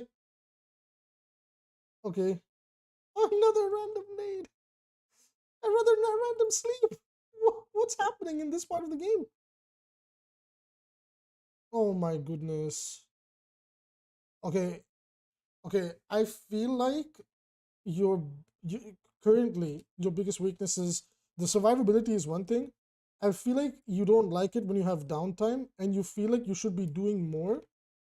And it's not that necessary, right? You just need to do your basic job right? And when you're in a more comfortable position, go for it. Dude, we're very late into this game, and okay, surely you nano Ryan here, right? Okay, not yet. They use grab. Why did Ryan? All of you were grabbing. It was Earth Shatter. Okay, it's not 2016. This doesn't work anymore. Okay, it's fine. Surely now we use nano boost. Again, cooldowns have been kind of wasted. This is autopilot, so I understand, right? Okay, now we nano and we go in. Surely now we're not. Okay, then you frontline. Oh my god, my guy. Why do you go in these frontline positions? Wait.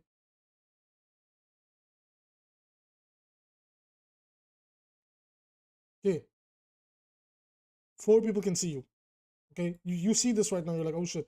Okay, you can see that, and you're trying to snipe a little bit. It's like fine. You keep the Ryan topped up. Now Ryan walks into a good position. Now they don't punish this. I don't know why they don't punish this. They're sleeping. They're all looking away. You just like comfortably make your way through the street. It's, it's I don't know why you didn't die there, but you know what? You got away with it. Good job. You need to nano this Ryan. Like, you know why you guys can't make a push? Because nano boost isn't being used. You're using everything to make a play except nano boost. Why? What, like, was this autopilot just getting to you? Or was it just like, I don't know what to do? Because you could have had 4 nanos by now. And look at that. We used another barrage. That's her second barrage, I think, on this point. And you still haven't used nano. Why? The Ryan is in good positions to you take the nano from you and go in. We never use it.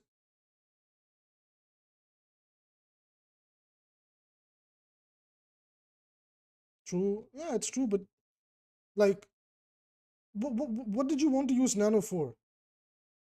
Like, walk me through that. Like, what do you want to use nano for? They got Bastion. It's going to be much harder for your Ryan to walk in. Oh man, with the cooldowns and positioning. Okay, it's okay. Okay, so now we nano the Ryan. And they grab him in place and they have Life Fever Tree. So, do you see, like, the longer we take to think of it like this, right? The longer we take to make a play, the more time the enemy has to build up their ultimates and counter us, right? So while the Ryan didn't die here, they were anticipating that okay, Nano, especially since they had a GM Zarya, she was most likely anticipating that they didn't use Nano Ryan yet. So I'm just gonna hold this grab, this particular second grab that she got uh, on Zarya to now isolate your Reinhardt. And if the Reinhardt escapes, Tree of Life is there to overextend this fight and win against you guys, right? Ryan kind of goes in, he really just wants to play. Big shatter on his part, your Hanzo's popping off. That's really good. But you're just kind of in it for the ride. There was a lot of moments where you could have made a difference. And all you had to do was nano as soon as you guys like after you won that initial team fight to take second point, all you had to do was give Ryan nano, push car, let Ryan and the frontliners take over from there. Oh, oh Jesus. This is interesting. All right. And then unfortunately, I think the Orisa gate keeps you from point. Okay. I waited for someone to call Nano. Addicted. We're doing we have a lot of people in line, so I might get to you tomorrow if you don't mind, because I'm running a bit short on time. I'm trying to get everybody before we call it for today. Okay, so here's the thing. You want to be more proactive or Ana. You want to have more control over your game, right? Like, let's say you use Barrage to win a team fight. Immediately in the chat, you're like, well, guys, we're going to use Nano Ryan to go in next fight. And we can save Shatter for the fight after that. Okay? And then in the time that you're rotating these two ultimates, your Pharah will get her Barrage again, so you get to keep the pressure going, right? So that's one way to control the game as Ana. Now, there was a lot of random cooldown spamming, autopiloting, things like that. It's a little bit here and there. So, like, there's a great guide by ML7 and just thought process of Ana players. I do want to get to everybody else, but the basic takeaway is you need to be a little bit more proactive. Again, so this was a scrim. So maybe be a little bit more proactive with your team that, guys, I have this available to myself. I want to use it. If more than 2 minutes pass by and Nano hasn't come out, just say, I'm just going to Nano next fight. We need to use it, right? Because your Pharah was able to use 2 barrages when we could have taken the stress off her shoulders, put it on Ryan to go play the game. So Don't worry about it. Overall, I thought your mechanics were really good. But again, the chess part of Overwatch, the mental game, right? That was a little bit here and there.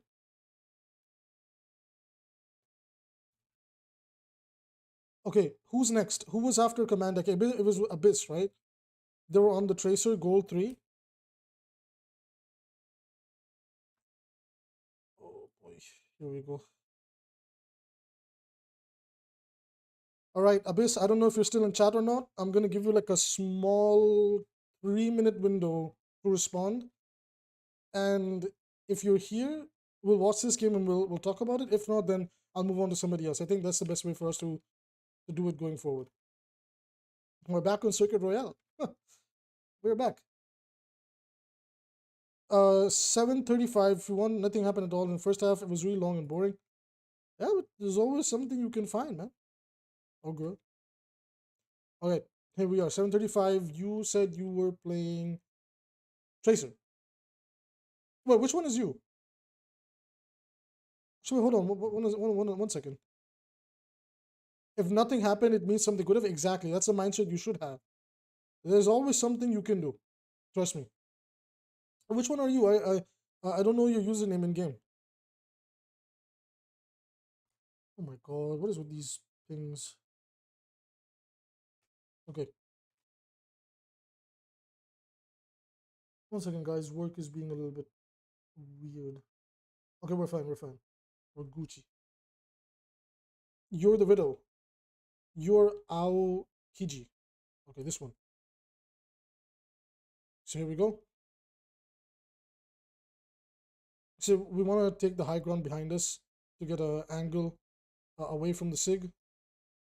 Okay, I need to see. Okay, so see this is a very uncomfortable position for you, right? Like what's holding you back? Then going up here, right? Getting in this comfortable area and now sniping, right? But in case they put pressure on you, you can just get in the back out, and the pylon is in your line of sight. So you could also then web zip over here and get healed up and then take this angle, or you could just drop down to your team depending on circumstances. Of course, you can play a little bit more aggressive Widowmaker because this is gold. You can get away with these shenanigans in gold, right? Okay, so the barrier is broken. Look, when this barrier is broken, you don't want to look at the tank. Your value with Widow is you want to immediately take the high. Look, your line of sight is very limited, right? Again, imagine if you were up here and you could see this whole site and you get like maybe this Mercy, maybe the Iliari, help out the Reaper. Even with body shots, you can apply a lot of pressure, right? So ignore the tank. One of the biggest problems with low elo players is their refusal to just, okay, hold on, we have a duel going on. You got this. You got this. Just burst him down. Exactly. No need to ego the sniper. Just burst him down. Good job. I was the gold one tracer. Yeah, RHXJ. Since Abyss wants us to watch it from the end half, we'll talk about your tracer next. Nice shot there. Nice shot there. You want to now maintain a little bit distance. They're walking in, right? Now, as the enemy team walks in, we need to take a decent. Okay, this is too close, right? This area is too close because look how close you are to the Genji, right? And Genji is a decent counter to the Widow. Maybe you could like go here. You have good line of sight, and most importantly, like you can toss like a venom mine in the general area. And if you get flanked and pressured, your supports are there to help you out. And most importantly, you have this health pack, right? So like moving from one point to another, these are some things to keep in mind in order to play Widowmaker safely. So you don't get caught right away because your HP is very low, very easy to do that. I got skipped. Bosch, I won't skip you. We will get to you. Don't worry. Okay, my promise is after this I will get RHXJ and Bosch, and then we'll see the state of things and we'll help out. See, you see, same problem. You're insistent on the tank. Now this shatter came out, right? The shatter came out.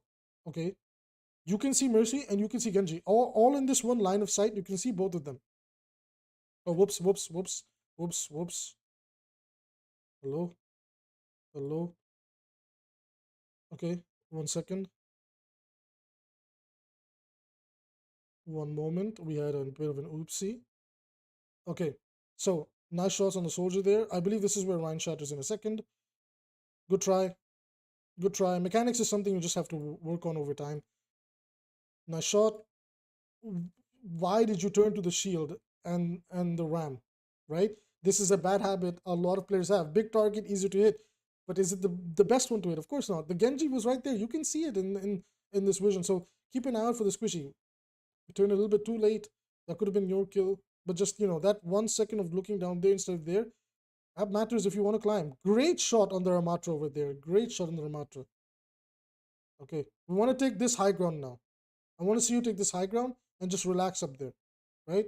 You can poke this hallway, you can poke this doorway of the hotel for a second or a few, but the moment they start poking this, you want to go back and take the high ground. I need to see that. So they're coming back now. We can maybe get a free kill. Okay, we back out. We use Visor, which is fine. Sights. Okay, this is fine. Okay, we took a few shots. Reaper's gone. You need to reposition now. Why? Because they've gotten an advantageous pick, and now they're going to bombard their way in. There's nothing stopping them. They're not scared of you because no shots were landed, right? So unless you get a trade, your team's go. I don't know why your Ryan is sitting on card. Oh damn it! And we wasted the grasp. You want to take this high ground, and again, look at the line of sight that you have here. Look at the line of sight that you have from down here, right? You can only practically see this Genji and maybe this Mercy if you turn a little bit. But if you were to dash up here, you got a good view on 3 people potentially. You can keep poking, and then if things go wrong, your supports are right next to you. They're right next to you here too, but it's all about like what can you do more, right? Over here, you can only pressure maybe one guy, which he doesn't get pressured. You want that jump shot. I saw what you were trying to do. You want that jump shot. But now the Genji is going to isolate you, right? Now the Genji can isolate you. Now see what happened, right? If you were up there on that high ground, if the Genji comes to you, you drop to your supports, Ana nades him, Ana sleeps him, you kill him together, right? Even if the Ana doesn't sleep him, you guys can work together. You force the Genji into a 2v1. Over here, the Genji is isolated you. So unless you land the shot, the Genji wins this duel. Ah, there you go. And the Mercy came too, right? You got isolated, but that's just because of your positioning. So keep that in mind. Enemy RAM is slacking hard, you're giving him free space by paying attention. Yeah, exactly.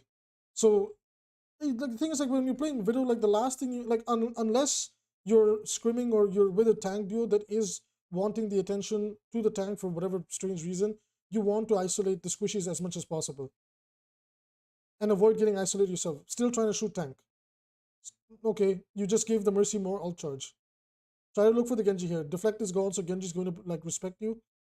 Okay, Ram is wasting his time shooting you. You're wasting your time shooting Ram. Could have landed that shot. Unfortunate.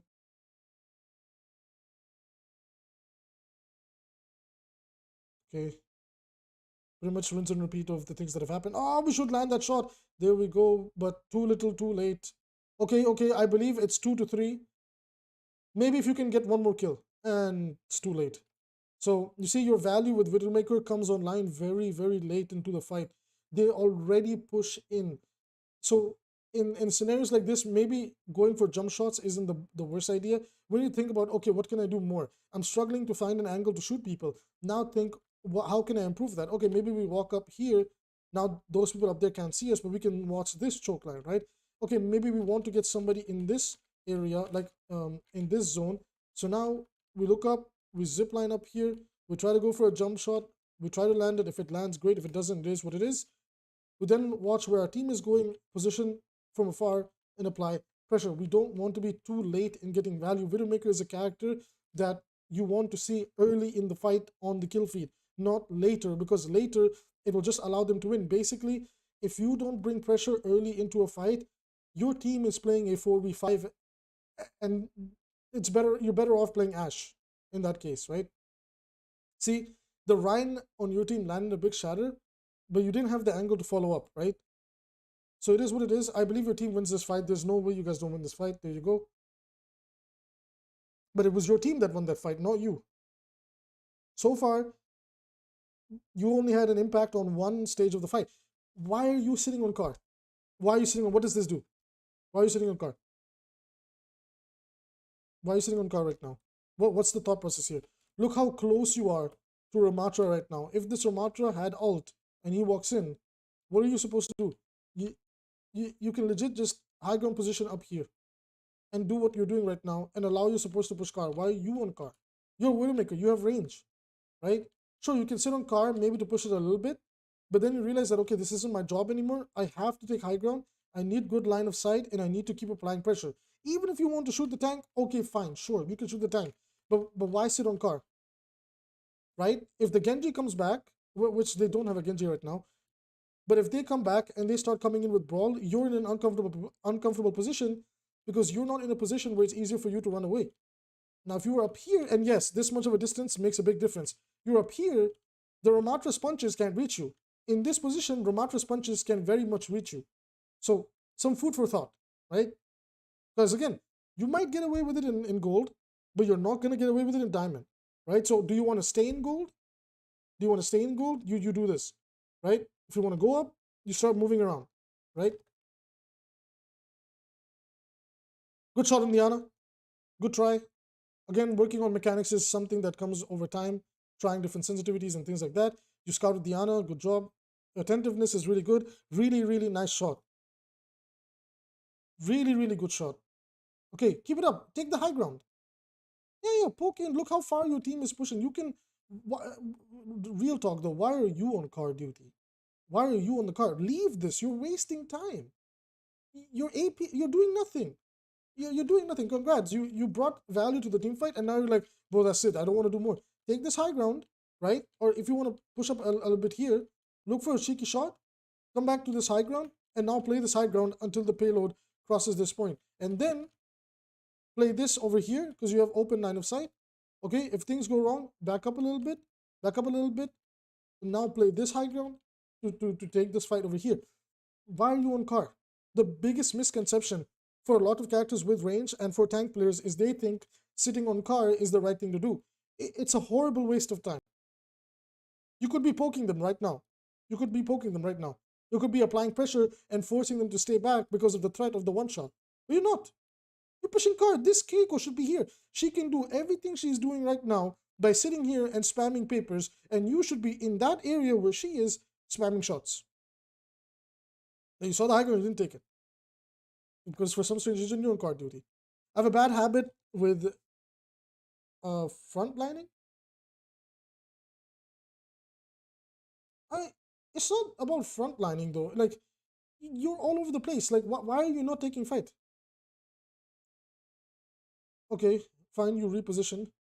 Okay, you're too little too late. You see, you wasted so much time on the car.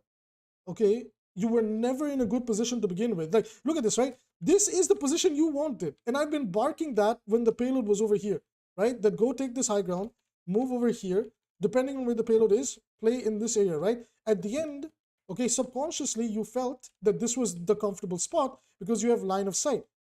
And you spent that entire time pushing car, doing no value, it does nothing for your team, right? If anybody tells you that you, as a widow, you need to sit on car, like, tell them to uninstall. Okay, you should have been here to begin with. And imagine, instead of them pushing all the way here, right? Imagine if you were here to begin with and you were landing shots, you were even body shots, applying pressure. They're just like, oh shit, bro, there's a widow in main. I'm scared, bro. If I poke out and she blows my head off, I'm scared. So imagine if you were here this whole, like you were over here this whole time, and just the presence of a Widowmaker can make people play differently. Right? Because you want to force that respect that, hey, respect my pick or I will blow your head off.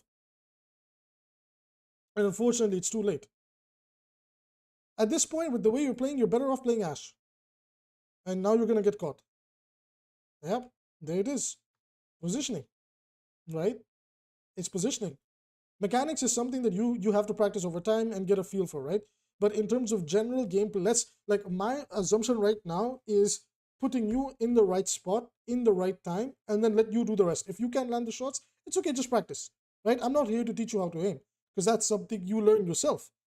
I'm here to teach you where you have to be to do your job. Move on.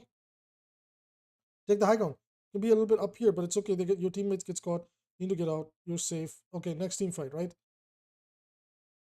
Shooting the tank way too much. You need to look for an off angle and try to get somebody in the backline. Okay.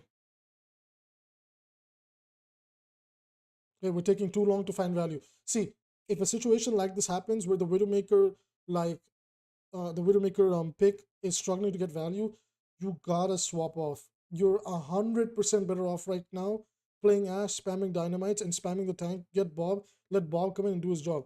Like right now, you're bringing next to no value. It's like, I don't mean to come off offensive, but it's like you're soft throwing, right? Because it's taking you too long to get value. And there you go. You're outsniped by the Kiriko. You're outsniped by the Kiriko. Now we go Sojourn. You realize this. You're like, okay, Vidowpick's not working. Let's head on over to the Sojourn.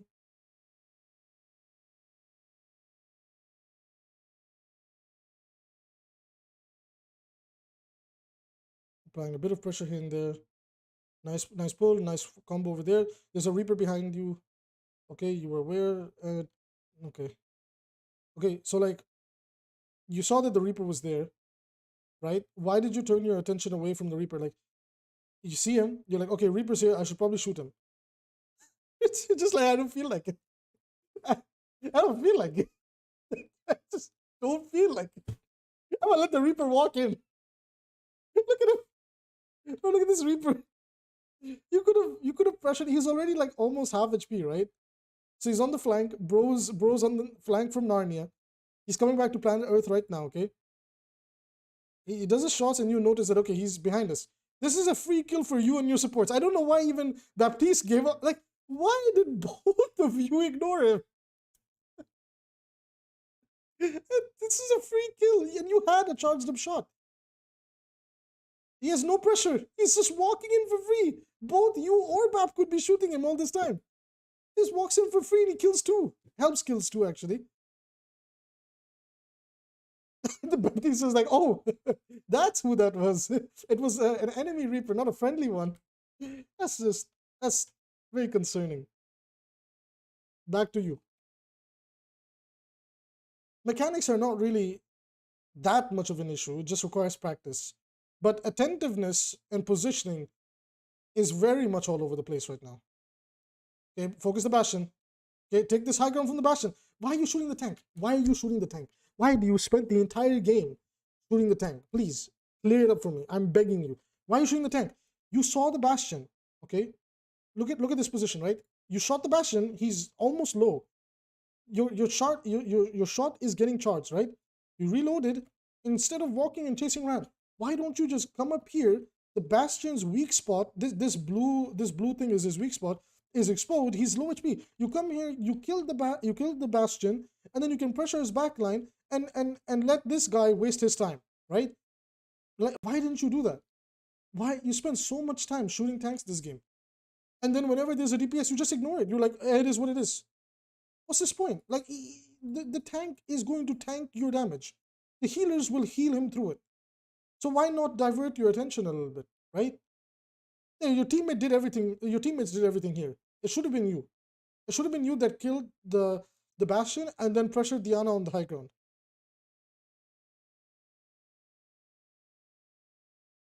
Yeah, you could have just, like, this is fine. Like, you could have just avoided it.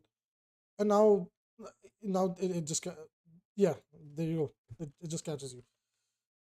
Oh, I feel like mechanics are fine. Confidence needs to be higher. It hires her, can make a big difference by lower. Yeah, okay. So, Addicted, you're not wrong. He like, I think he has the confidence. Okay, no, actually, I think he's scared of shooting anything that isn't a tank because it's like, I'm going to miss, right? But that's the only way you improve, if you test yourself to a point where, okay, now I can do something about it, right? I don't know. It's one of those cases, right? I personally think positioning and attentiveness was, his mechanics were fine. Honestly, his mechanics weren't that bad for a gold player. His mechanics were okay. Like the Widow was decent. Like, it was okay. It needed work, but for a gold player, like, again, I'm viewing it in that gold bubble. It was okay. And then the Sojourn wasn't half bad. It's just he was looking at the wrong target. He spent the entire time on Sojourn looking at tank. It's like, okay, fine. If you want to look at tank to build up your charge, that's fine. But like, key moment for me was number one, when that Reaper was on the flank and he just ignored it. He saw the Reaper and ignored it. And then over here, like, you shot the Bastion, you know he's up there. Why didn't you turn up and blow his head off? Legit, just come up here and blow his head off, and then pressure the Ana with your primary fire, right? This is those things that, trust me, when you start doing this, that's how you win games, right? Legit, best advice I can give is, more often than not, ignore the tank. Ignore the tank. Try to find somebody that's being a superhero. This guy, lone wolf flank. The Reaper earlier, lone wolf flank, and you didn't punish them. Those are the two standouts for me. That's something you should have punished, right? But you didn't. And that's what's going to hold you back in gold. You have to learn how to punish players that are out of position. That's how you win in these elos, okay? Hopefully that was some helpful advice. I want to keep it moving and get, everybody in as much as possible. Exactly. Yeah, I think, he was a decent player. Like, for his rank and everything, he's not that bad. Some decision-making skills were just a little bit here and there. But again, when you watch it back by yourself with me, it's something that we can isolate that, I could have done something more over there. Who's next? RHXJ. Okay, we'll do RHXJ. Oh, guys, 1 second. Let me check. Okay. We'll do a bit of a sticky situation, I'm not going to lie. I have an important call to take. Can you guys drop by later? Like, or tomorrow? Around same-ish time, maybe? Because I might be in a sticky situation, though. Like, I could slide in one more VOD, but it would be, like, hyper fast.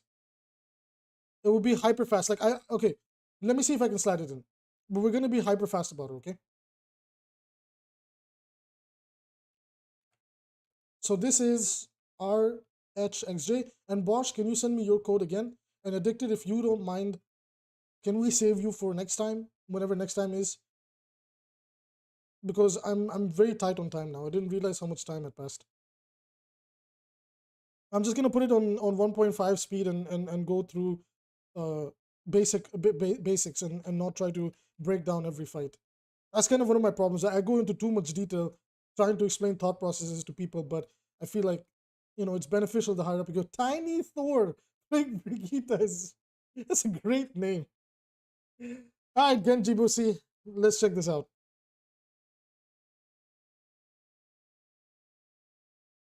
Right, so we're playing Tracer.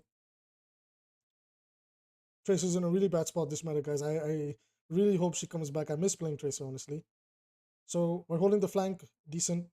Okay, a little bit of pressure towards our direction. We need to be a little bit more careful. Blink was okay over there, applying pressure. All right. Our team has kind of fallen apart. Not much you can do there. Like, playing Tracer basically means you're playing Overwatch on the hardest difficulty. And unfortunately over here, our team just immediately fell apart. Not too much you could have done. I could make an argument that you could pressure the backline, but number one, they're playing Bring. So Bring's existence passively counters you, and Lucio is really good on avoiding you too. Hanzo and Cass can potentially one-shot you, and Junker Queen is Junker Queen. Her commanding shout can make things a lot rougher for you. So we're not just playing Overwatch on hardest difficulty, we're also playing Overwatch like Dark Souls edition. Okay, this catches you. Okay, recall. Okay, we don't want to recall. Okay, we were able to make it out. It's fine. Just 1.5 this.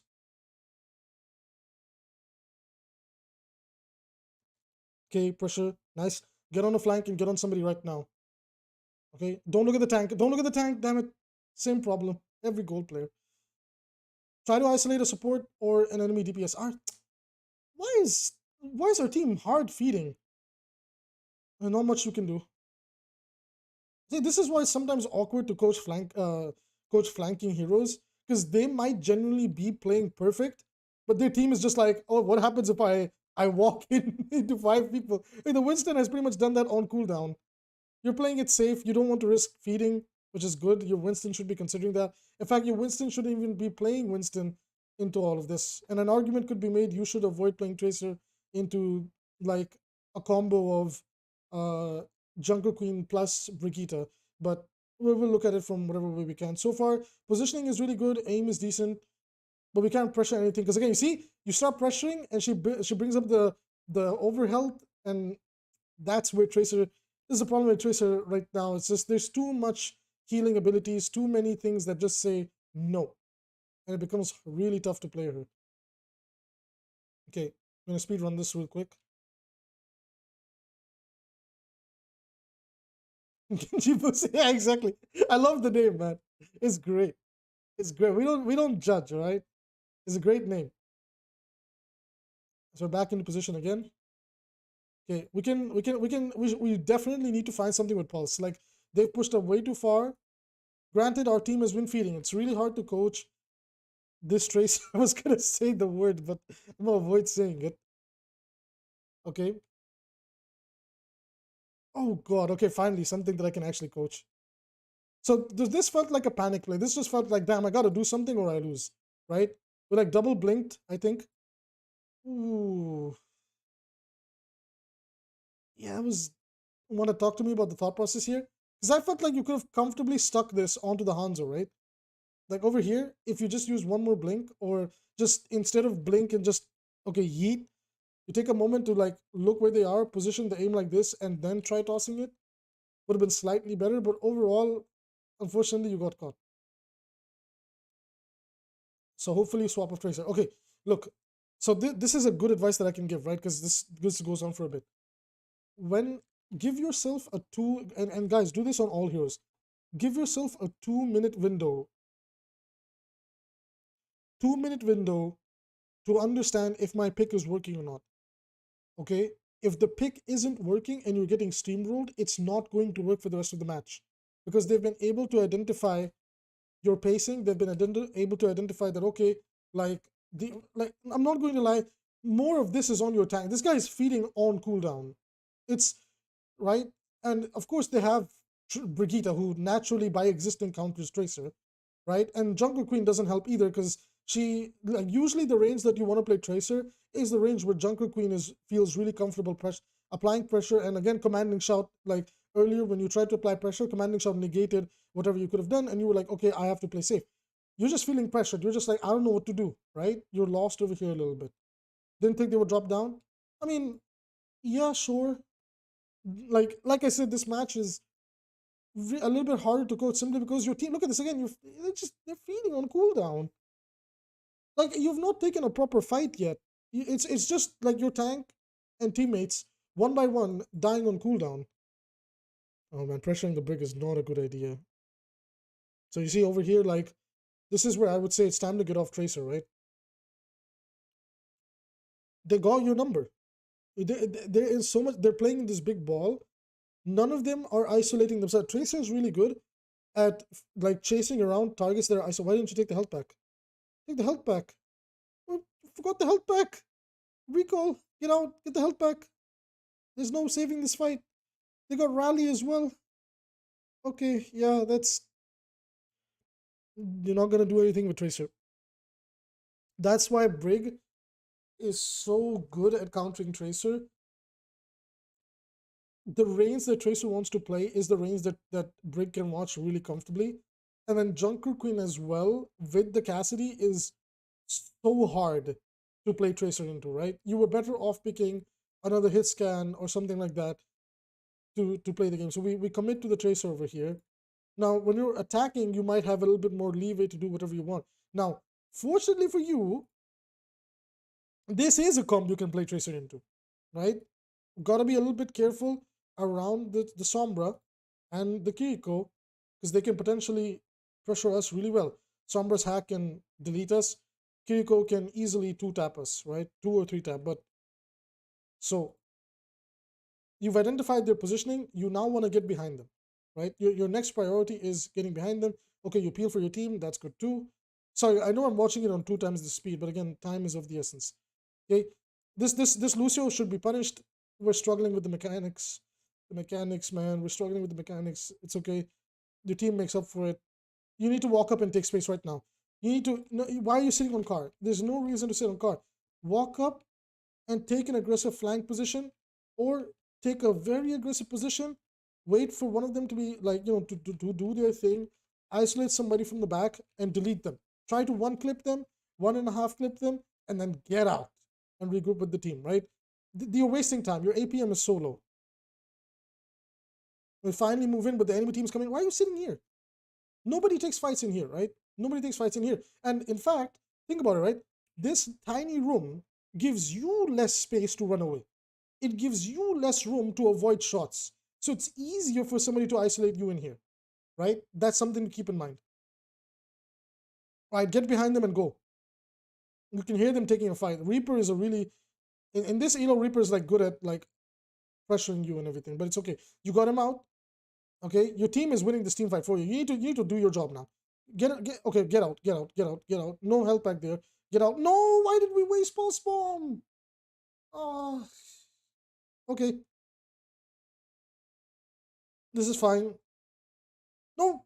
Oh my goodness. You saw them in that room. Why commit to two people?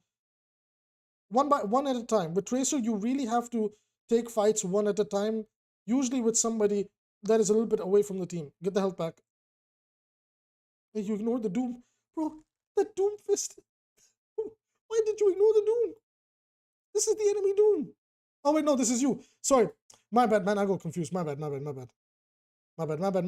Guys, I'm a human being. It happens. Okay. Did a bit of pressuring. Got man cover. Bit more pressuring. Playing the health back good. Okay. Yeah, honestly, your best target here is actually the Bastion. Unironically, it is probably the Bastion. You jump on Kiriko, she Suzus. You jump on Lucio, he flies away. Or wall rides. You jump on Reaper, he can potentially outduel you. Unless you isolate Reaper. If the Reaper's isolate them, but you're better off playing closer to your team, trying to fight the Zarya, or going for the Bastion. From behind, of course. For his weak spot. Nice! You gotta go up. You gotta go up and keep up the pressure. You're taking too long. Like the longer you take, the more room they have to fight back, right? Keep making them turn their heads away, right? I'm not sure who else to play besides Tracer and Master Zim. Other characters don't really fit his playstyle. That's a big issue. Okay. Get out. Nice. Good try though. Good try. Genji's a character you could pick up. Echo as well. If you want to play more mobile characters. Okay, nice stock, but okay, real classy. Real good. But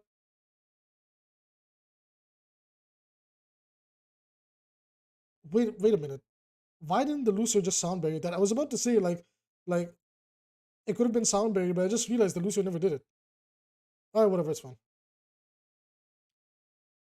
Okay, so we're kind of wasting time. You need to stay in the back. You need to stay in the back. Why? Because if you're making these people turn their heads, it's easier for your front, like these people, to start applying pressure because they have to just move their mouse like this all the time. If you can't confirm kills, at least be a nuisance. Right now, you're not being a nuisance. It's easy for them to watch you. And over here, you're basically getting scared. You don't know what to do. You're like, shit, the game's about to end. I don't know where to go. I don't know what to do. Look at that. Lucio's not even pressured by you. He's like, whatever. That's funny. That's really funny. Okay, nice. Nice. Now try to get on somebody in the back line. Try to get on support. Kiriko is pretty isolated. Okay. Okay, you got them to turn around. That's fine. No need to overcommit. Oh, God. I love the fact that you can play health packs well. Obviously, like, you have the experience from Lucio and everything while riding around. So, like, surviving on Tracer should come naturally, which is good. Survivability is really high. But isolating targets, it is too much downtime. Again, these pulse bombs are really all over the place. I think we've seen 3 pulse bombs so far, or 4, and only one of them has gotten a kill. And pulse bomb can come up relatively quickly all the time. You've lost the game. Like, I know you're trying your best, but they got your number, unfortunately. Okay, so best thing that you can do is expand your tool set. You know, I mean, Lucio, I feel like I'm not accountable to Jack. How can I change this feeling? Oh my God. Lucio is in a really bad spot this meta. That's all I can say. I've already given my thoughts about Lucio repeatedly. The harsh reality about Lucio is he's honestly just outclassed. Like, speed isn't a necessity, especially in this meta. Speed is not a necessity because Orisa slows down the game so much that Lucio is meant to be played with brawl tanks, and Orisa just deletes brawl tanks from the game. So in turn, Lucio has this very awkward spot where what he's supposed to enable and what he's supposed to be good with just isn't there. That doesn't mean you can't play him. You can play him. It's just what is supposed to be good with you isn't in the meta. It isn't out there. So if you play Lucio, the best thing for you to do is to play the Reddit Lucio playstyle. At least in low elo, you should be able to get away with it. But then once you enter Diamond Plus, it's time to pick up the Iliari, Ana, Bap, Life Weaver. That's the best thing that we can do. Shut up, Bosch. Once you enter Diamond, the Reddit Lucio is a free kill. It's pretty much GG's from that point. I usually hit my pressure, but I suck this game. I feel like your nerves got to you. Your positioning was really well. You playing around the map was really well too. Playing around the health packs was really well. But like you felt this pressure that I'm always being watched, right? And because of that, again, this is what I'm able to take away from it, is you felt like, okay, I'm being watched. I can't really make a play. I don't know what to do. When you feel this type of pressure on flanker characters, it's time to hit the swap button. Because you yourself subconsciously recognize that I'm not doing anything. So then why stay on Tracer, right? It's better to try something else. You get away with it in Masters, Bosch. You're an evolved Lucio. You're an evolved Lucio, bro. You are the next Frogger or something. There's no reason why you should stop playing because the meta of Overwatch truly shows the unbalanced right now. Yeah, it shouldn't be, but that's the state of supports right now. The problem with Overwatch is there is a state where you can get away with playing most characters, but when you force cheesy characters into the game state, it forces away so much diversity. And unfortunately, it doesn't seem like they learned their lesson, because Craggy was on a live stream and he basically shared that he got the patch notes. Now, while he's not allowed to leak it, he was laughing his ass off and he was like, dude, whatever Blizzard's smoking, he wants it. And look, there's only one thing I'm going to say, because we got some Tracer players in chat today. They said Brigida's getting a tuning. Okay? If Brigida gets buffed in this next patch, Tracer's gone. Tracer was already gone for this season. You don't play Tracer this season.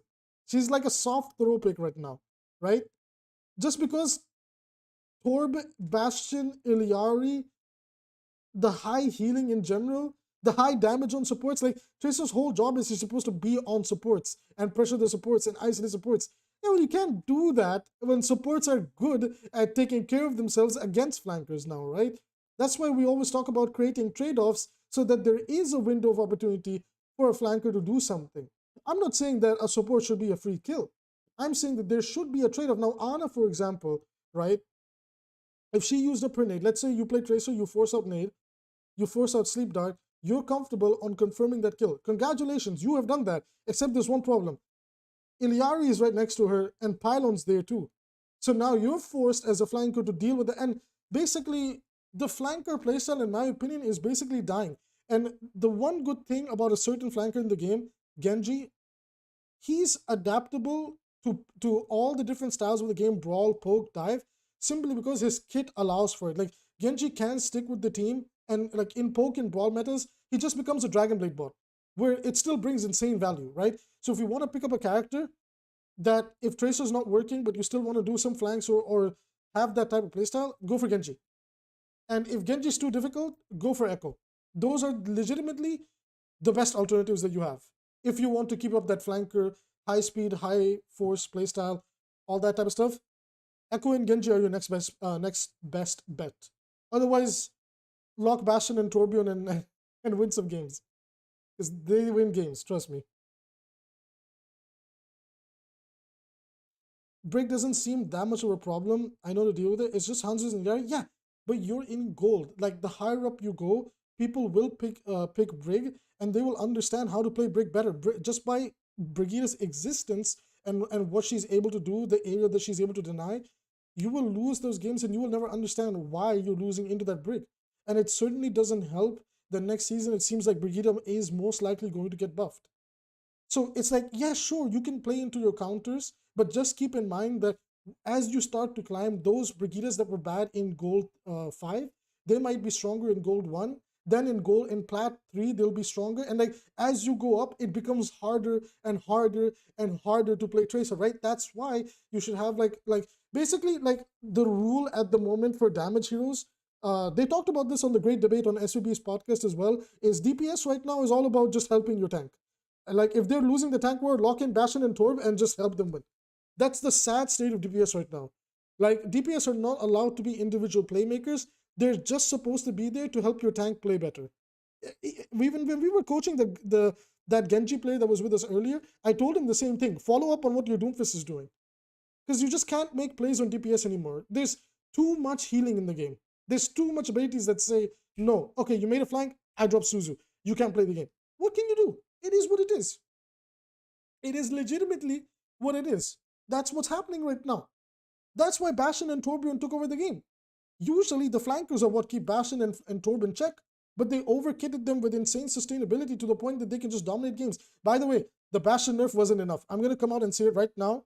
The Bastion nerf, they actually hotfixed it into the game, and it's not coming out with the next season. Bastion is still going to be strong. I feel like Orisa getting nerfed and Torb getting nerfed like will get them out the meta, but I feel like Bastion being a pocket pick can still work. Sag. I feel your guys' pain. Trust me, I feel your guys' pain. Just remember one thing, right? Tracer was really strong in Season 1 of Overwatch 2, and Brig and Junker Queen gate kept her from playing the game. And that's what you were playing Tracer into, right? And unfortunately, that's just how it is, guys. You're better off playing poke and brawl DPS than playing dive DPS these days. Unless like you're a mechanical warlord that takes so long to get there, it's too hard. And even then you get outplayed so easily. And that's why I'm fighting for create trade-offs for support. Because it's a horrible feeling that you spend 1,000 hours perfecting this character, and this guy picks up Kiriko for 3 hours, learns how to drop Suzu at the right time, and your whole value on the character is gone. The whole value is just gone just by that. Even like if you play Tracer into Illari and Torb, you're not getting countered by Illari and Torb in the perspective that they are doing something to you. The Torb turret that's pressuring you is just chunking away at your HP and you cannot flank. And even if you can flank, the Illari's pylon is there to heal up whatever chip damage that you do. Do you see the state of the game? Do you see why I've been fighting for, like, we need to nerf supports? Because buffing DPS is not the way. It will legit put us in a horrible meta. Because then everything will blow up in the matter of seconds. And that's not fun gameplay in my opinion. Right? If DPS are in a fair and balanced spot, bar 2 or 3, if tanks are in a fair and balanced spot, bar one of them, which was Orisa, all we need to do is acknowledge that support as a role is out of control. But why do they get the pass? I said this before, and it's controversial, but it's because supports are the most babied people in, not everybody, of course, but a majority of the low elo support players, they want to be babied. And that's why Blizzard has no faith in them and creates characters like this. That don't worry, it'll do the job for you. It just sucks, man. Because I love playing support. I love playing a lot of the new support heroes. Some of them are not that badly designed. You come to a point where it's like, this is the part where, like for example, I love Kiriko. Okay, I think Kiriko's fine. Until you come to Suzu and realize it does immortality. And it's like, damn it, man. Everything about the kit was fine until we reached that point. Cleanse is okay, burst healing on Suzu is okay, immortality field. Why? And you can guess why. You know? Same thing comes over to Illari. Pylon is good. But the player should be the one that should be rewarded for their ability to manage shooting and healing with Illari. They're just like, no, it's fine. Go shoot. Do whatever you want. This stationary mercy bot will do the job for you. It's depressing. Guys, I would love to stick around and do more VOD reviews. Boss, I swear to God, we'll do you tomorrow. Legit. Same time. I'll be there for 1 hour. We'll get your VOD. Okay? And we'll get everybody that was missed. Okay? But I gotta go.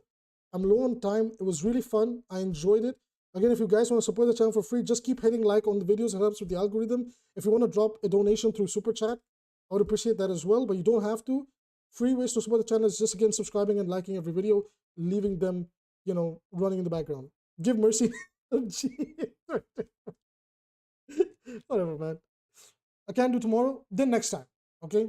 For sure, next time you're number 1, promise, okay? I gotta go now. That's it for today's live stream, everybody. It was really fun. I was